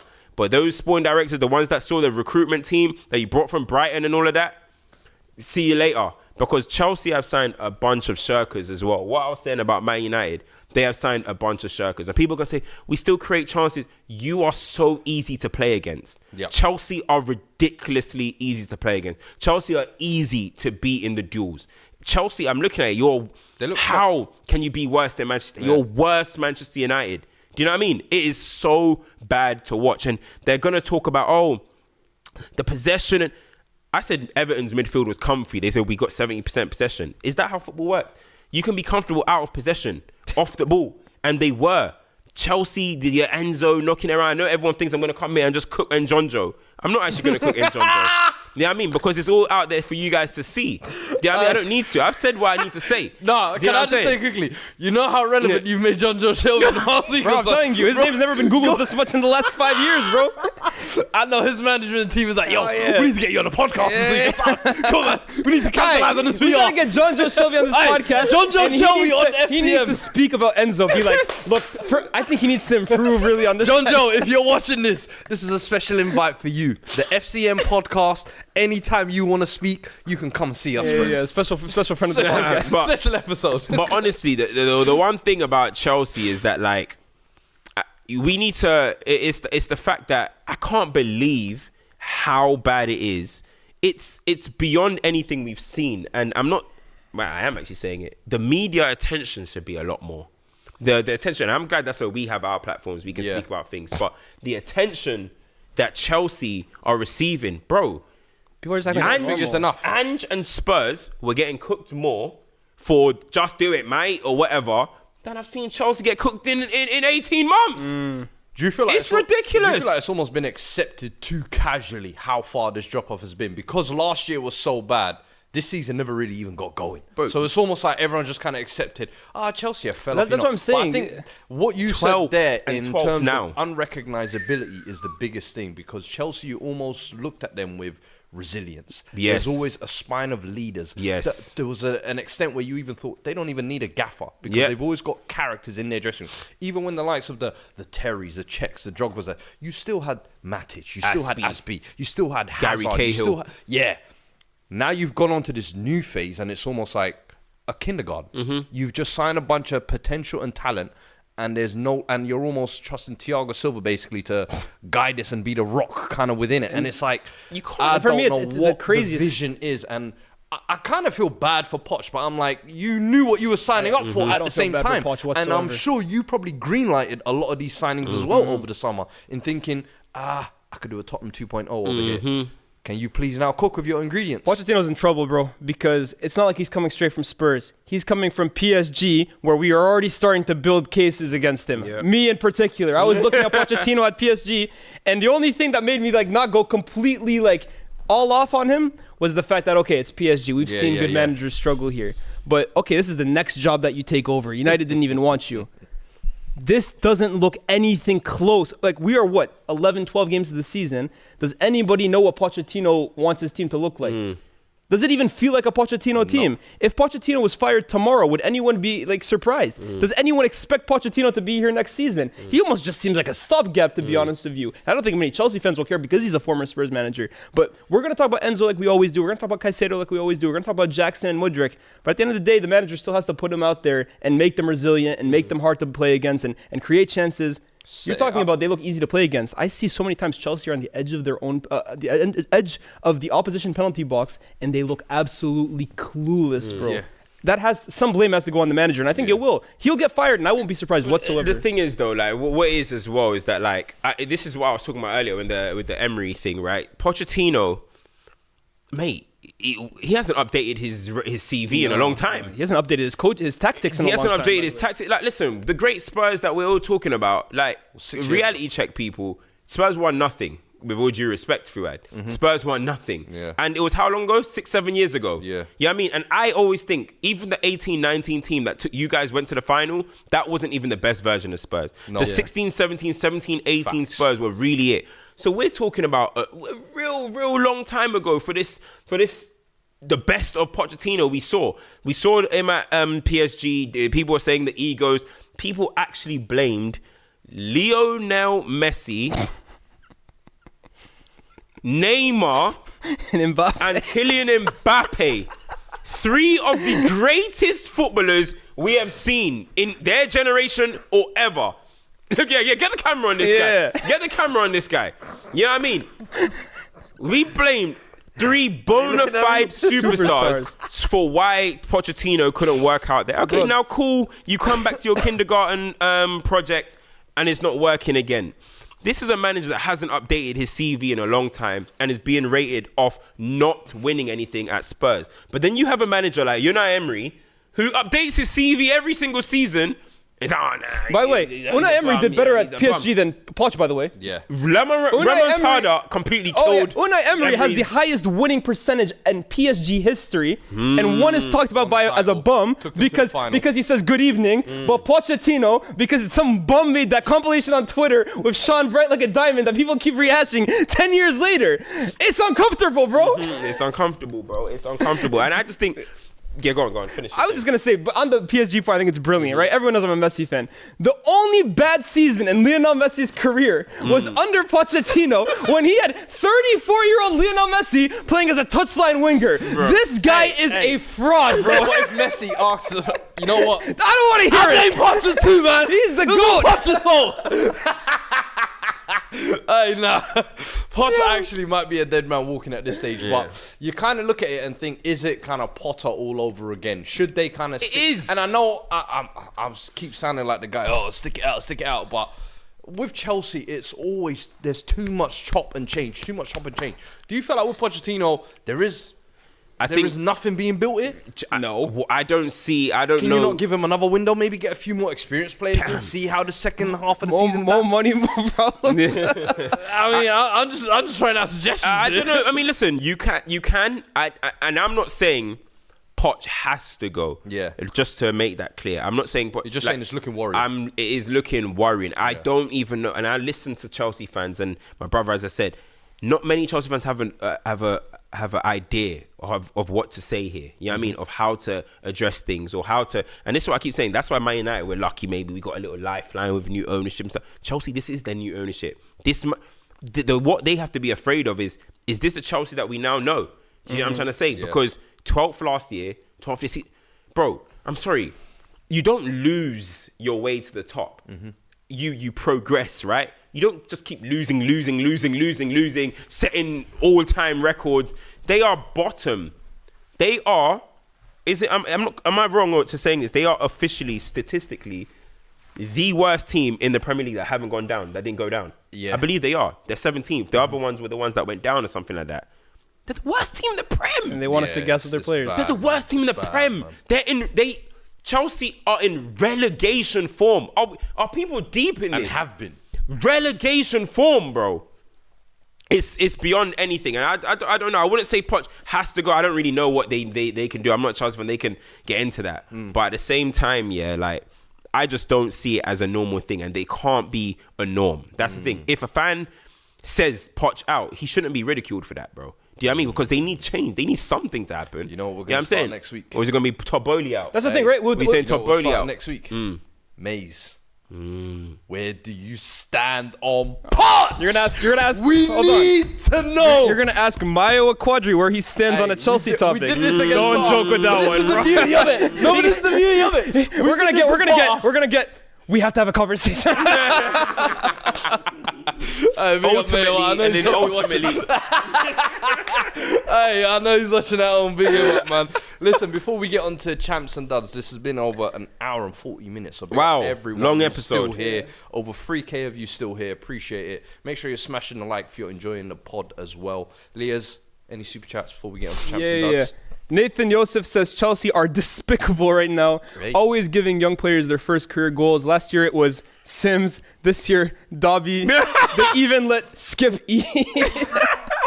Dobbin, you know, he came out from. No, I thought it was a Harry Potter character or something. Dobbin. I was like, rah. James Boris says Stone Cold Sean Dyche. Hell yeah. Hell yeah. Hell yeah. Yeah. James says, can we talk about Mykolenko? He's turned into a lockdown left back under Dyche. Glad we signed him instead of Mudryk because Everton were in for Mudryk as well. I remember when he got signed. Mudryk looks like he should be at Everton. He was on like 120 grand as well. They were saying his contract was crazy, and last couple of weeks he's been cooking. So fair play. Frankie says, in the words of our poor boy Matisse, if Gallagher is our best performing midfielder, we are in serious trouble. Yeah, but why is he your best performing midfielder? Huh? Anyone want to answer me? Because of John Joe and last year. It's 200 mil. Yeah, anyone want to tell me why Gallagher's their best midfielder? The 200 mil vacuum. Did I see Setman get subbed at 65th minute today? That didn't go over my head. Now that's all I'm gonna say. That didn't go over my head. Of course. I saw Christie and Cook look like world beaters against Man United. No, but Christie and we let our nuts hang all over and John Joe. Christie cooking. Trust me. Christie nice. And then Chris V says Chelsea's owners looked at signings like assets, hoping to buy potential, build them up, and inflate the value. Football don't work like that, bro. He's definitely got a bit of a NFL mentality. He thinks he's the 76ers GM, bro. Well, listen, champs and any more? No, that's it. Yeah, champs and duds time. I'll get the ball rolling with champs, actually. I want to mention Federico Gatti, Juventus centre-back, who has now scored the winning goals in his last two games against Monza and against Napoli 1-0 on the weekend. But his journey, bruv, starts off in Serie C 3 years ago. He was working in construction. That's mad. He's working with Windows, bro. Bro, Is it? last week, I remember last year we was talking about, was it Junior Messias for AC Milan, who used to be a bin man and playing in Serie D. Similar story. Serie C 3 years ago. That's crazy. To now back-to-back winners and one of the most important players for Allegri this season, basically. That's that for mad. me is the definition of a champ right there. That is a champ. Big him up, man. 5 goals from center back this season. Crazy. 5 goals. Yeah. Wow, he's on some old school JT shit. Steve Bruce. Yeah. Iraola's another champ I would give. I think the way he's been improving the team week on week, first win at OT as well, I think deserves that. And Raul Jimenez. I know we didn't touch on the Fulham game. Fulham beating West Ham 5-0. Back-to-back 5-0. Big up yourselves because they've been cooking this week as well. But Jimenez, they're champs of the week, really. Yeah. 2 5-0. That's champs of the week. 2-5-0's definitely. Fulham and Jimenez especially getting back in amongst the goals. Midweek scored a lovely goal as well and then scored another one. Make sure this week people in as the well. chat putting yours in. Yeah, put your champs and duds as well in the chat. Let us know. But yeah, Iraola, Jimenez, Gatti are my ones. My one, I need another standing ovation. Right. Who we going? Because he's back. Who we going? He's back. Chris! Aye, you know Wilder! Big on Sheffield, man. We said it last week. As soon as he came back, as soon as he came back, I remember being like, yo, I know you're going to be gassed first and foremost. But I know now Sheffield will fight for their lives. Exactly. They're not going for that Derby record anymore. No. And first week, what do we see? Instantly. Midweek, Midweek it was unlucky. It was unlucky. It was very close. This one, 1-0 in the rain. In the rain. No egos, just desire. It's back. It's back. Chris Wilder is back. Don't play, bro. This is a big week for real men, bro. Big week for real men. This week, real men is actually one. I can't lie. Big week, bro. Y'all stocks went up this week. Bro, real men stop through the roof. McAtee's goal as well. What a player. He's a baller. He's a baller. You know what I'm saying? Big player in the academy because like Cole Palmer was in the academy doing his thing as well. But McAtee in the academy was a very, very good player. So he could get to another level as well, bro. You know what I mean? And people got to remember, you know, Cole Palmer was almost went to Burnley before he went to Chelsea, you know? Ooh. Cole Palmer almost went to Burnley before he went to Chelsea. Then Chelsea came in with the bid. So don't look at McAtee and think just because he's at Sheffield United, that doesn't mean he's like Cole Palmer level and all that type of stuff. That's not how football works. As you said earlier, circumstantial. That guy is a very, very good player, bro. You know what I mean? Cameron Archer doing his thing as well. Sheffield United. Those two, I feel like Wilder's going to bring the best. I got my stocks. Yeah. In Sheffield and Everton. And then that's all for my champs, I think. My champ of the week is at this current moment. Because it might change in 45 minutes. But at this current moment, Girona are beating Barcelona away from home 2-1 at halftime. They're currently first in La Liga. That's so crazy. And they're going to Barcelona, who are I think second or third in the league. And extending their winning run, extending their stay at the top. So Girona, if you're able to pull that off. What's in this City group? The City group are moving bookie, innit? Bro, I can't lie. Something's going on around there. It's called money. You know the La Liga needs some money as well. Maybe the brown envelopes being distributed. Well, they might have to actually sell Girona if they qualify to the Champions League. That's so true. That's so true. It'll be interesting in what happens over there. But same thing with Thingy, but we're not making the Champions League. But it's same thing with Nice. You know what I mean? Same thing. Can Girona and Man City coexist in the same tournament? It's Sir Jim, are you sure you're making the right investment? He's looking nice over there. And then also I got another champ just in. Well. Shout out Eurofoot who actually just tweeted that. Cesc Fabregas has gone unbeaten in his first 4 matches as manager of Serie B side Como, with 3 wins and a draw. His side are currently third, fighting for promotion to Serie A. Wasn't he the owner? No. Well, he's only been manager 4 more games. I think he did take some like co-ownership in it. I'm sure he was like a co-owner. Well, he used to play for that. No, he used to play for them. Yeah. When he retired, it was like, you retire and you own a part of the club or something like that. And then now, man, Todd Bowley, you might have to come We'll talk about Fabregas stats when you get to the big leagues, mate. You ain't Xabi Alonso, you know what I mean? They're trying to run a new one, no. Will you wait until you get to the That's my guy. So but my other one as well, actually, they didn't win, so I don't need to give it to him. But I feel like every week I have to give Jude Bellingham Champion of the Week. Until this stops, how is this? What Jude Mania. are we seeing, bro? This is crazy. Jude Mania. Real Jude Mania. And you know when a bro. player really becomes elite is when he keeps scoring and stuff, and now we're just kind of over it. Fam, That's did when you see the goal? Yeah, Chest, slot, no hesitation. But it's like, remember the first few weeks, we're like, oh, Jude. Now we're just used to it. Now That's people- the sign of an People elite just write player. in the chat, Jude. Yeah. And it no longer feels like a purple patch. No. I'll be real with you. It feels like he's just accepted he's now at this level. Yeah, Do you know what I mean? he is. Like, He's just gone up a level. And again, the performance was very good as well, bro. Like what he's doing, just elevating his level. People forget this guy's 20. Yeah. Bro, he's younger than all these men we call star boys. He's 20. That's what I'm saying. When you're He's gonna be their captain. This is what happens. Bruv, Like, he's a big dog. that's what I'm you saying. know? Like, this is the same, similar to Trent. You notice how we never compare Trent to the youngsters. We compare him to like the big all-time. Yeah. That's when you really become elite. That's what I'm is when you saying. kind of avoid the youngster conversations. Yeah. Like when Ronaldo, he was scoring every single week for United. We weren't saying, or for Real Madrid, we weren't saying Ronaldo. That's what he does, bro. Yeah. It's crazy, bro. Duds of the week. Where we going? Santos. Santos. Being relegated Like you. the very first time ever in your history, the year that Pele dies. Oh my god, that is. Or not the year, but like the. Yeah. Actually, I think Pele did that. Was it this year? Or was No, no, it was Pele no, died to be- last year. Last year, but like in that same. That's bro, horrid, that's horrid. That's horrid. That's bro. horrid. That's horrid. For a Nasty. team that gave us And you know Neymar, Pele, Robinho, Diego Ribas. and now and didn't Delano. they gave us Ganso as well, no? Yeah, And Paulo. And they get relegated. I think was Garrincha. You know was what's the- Garrincha part of Santos as well too? I think he Nah, might he have. might have been. You're going too far back. Yeah. Garrincha same time as Pele, bro. I went alive them times. I know you like to say. I knew it was coming. As soon as I was like, oh. No, but do you know what's funny? Vasco da Gama, they're fierce rivals, staying up on that same day. They could have gone down. And earlier on in the season, they played that derby. And I don't know if you've seen that clip of the man Gary standing Medel. on the ball, looking over. Oh. So you went from teasing a man to getting relegated. They're getting their Hold cars that. were getting burnt in that. Their cars were getting burned Oh, yeah, down. their and fans stuff. were burning It was all probably that. the one that was doing this. They that got their car don't play burnt. in Brazil, bro. They don't play. That's they don't play. crazy. My That's dad of the crazy. week, that waxed Malteser. And I ain't talking Robbie. Wow. I'm talking KG. Yeah?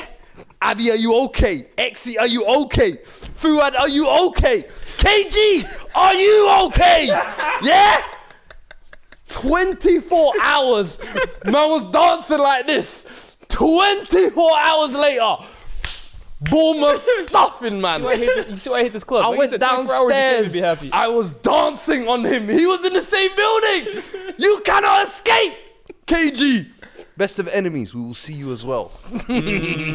Hey, one day, KG definitely gonna come up on this pod soon. as Trust well. me, We're we need to speaking get about KG that. on here. KG was coming up on Newcastle, my other one as well. Yeah, bad back-to-back batterings. I feel like, this week you got to hold that, man. Yeah, that's about it for me, to be honest. There hasn't been too much duddery. Yeah, we got a few super chats for champs of the week. Let's go. Chris V says the champ of the week is Santiago Jimenez, who broke the record for most goals in a calendar year by an Eredivisie player previously held by Luis Suarez. So That's cold. big up for him. No, how many years he got? Yeah, Mexican. Yeah. I think he's Mexican. I believe he's so. Mexican, Yeah. he's Mexican. And then Nadir also says champs Grealish back-to-back game-winning. You know what? I was surprised you didn't He's say not a real that. Grealish fan, bro. Yo! Wait, what happened to Documania, bro? Huh? What happened to Documania? The form wasn't going well, fam. He has to get in the artillery back in. Jack Grealish, get back in the 11. What did I bruv. say though when Yeah, I I'm was saying saying. Documania? It's nice Ah, having a nah, balance, yeah, man. it's all a bit of fun, you know what I mean? You guys had your fun now, yeah? Can we get back to the serious stuff now? We'll be back. Can we get back to the serious stuff, Liaz? Fuad, can we get back to the serious stuff? So can we start putting expectations on Jack again? He's won the treble, he's done. What? Hold on. Hold on. You win a treble when you're done. Oh, many people are. Season yeah, continues. you guys don't have to do anything. Business Won the ends. treble. KDB's coming. Yeah. We need running mates. There we go. We All need right, running say no mates. more. Jack Grealish is there. All right, Jack. You know what I'm saying? Second half of the season. Young we're little watching. winner. We're watching Luton's a second tough half. place to go, you know. Luton's a tough place. Quick winner. Quick winner. You're nasty. Got You're them- nasty. who was the goal that he scored the other day? What was the team they played? The last game. It was you, man. Is that Jack Grealish? Spurs, You, man? yeah. Come on, man. It's Pep. But It's time nah, to be listen. serious. Stop playing. They wanted to say also as well Bayern for duds of the week. Oh, really? Even though that's their Oh. first loss of the season in Bundesliga. That. Yeah, But that was a battering. slapping, man. Eintracht Frankfurt. I'm 5-1, sorry, man. Crazy. And, Seems like Bayern always have that result in their locker though. Like They wanna make the they league get look smacked. hard. Yeah. They want to make the league look hard. This is it's like you were saying about the La Liga. They're trying to make their league more attractive. Yeah, the parody in Leverkusen, right? You know what's gonna happen. Hey, don't let your boy go trophyless this season, though. Huh? No, listen. If Kane does not win the league, I'm in trouble. He can score 60 goals in the Bundesliga. Don't let him go trophyless. Hey, listen. Do what you want over there, big man. That ain't my problem. But listen, still over 3K of you in here. Big up yourselves as well. Another week FCM. Yes. It's the end of the episode this week. We'll get the timestamps out straight away. We got Jim in the back. My guy, production. He's produced. He's gonna do his thing. No, we'll get that sorted. But listen, we appreciate you guys joining us this week. Make sure you smash the like before you go. If you're watching this after as well, make sure you smash the like for us as well. Really appreciate listening on audio. Make sure you give the 5-star rating. Subscribe to the channel if you haven't as well. Listen, guys, appreciate it. That's another week. We will be back next week. Make sure you're here. We got a guest next week. Pod. Guest next week. Very special big guest as well. So make sure you're tuned into all the socials as well. Follow us on all of our personals as well to stay up to date on everything FCM. We will see you next week. Till then, take care. Peace.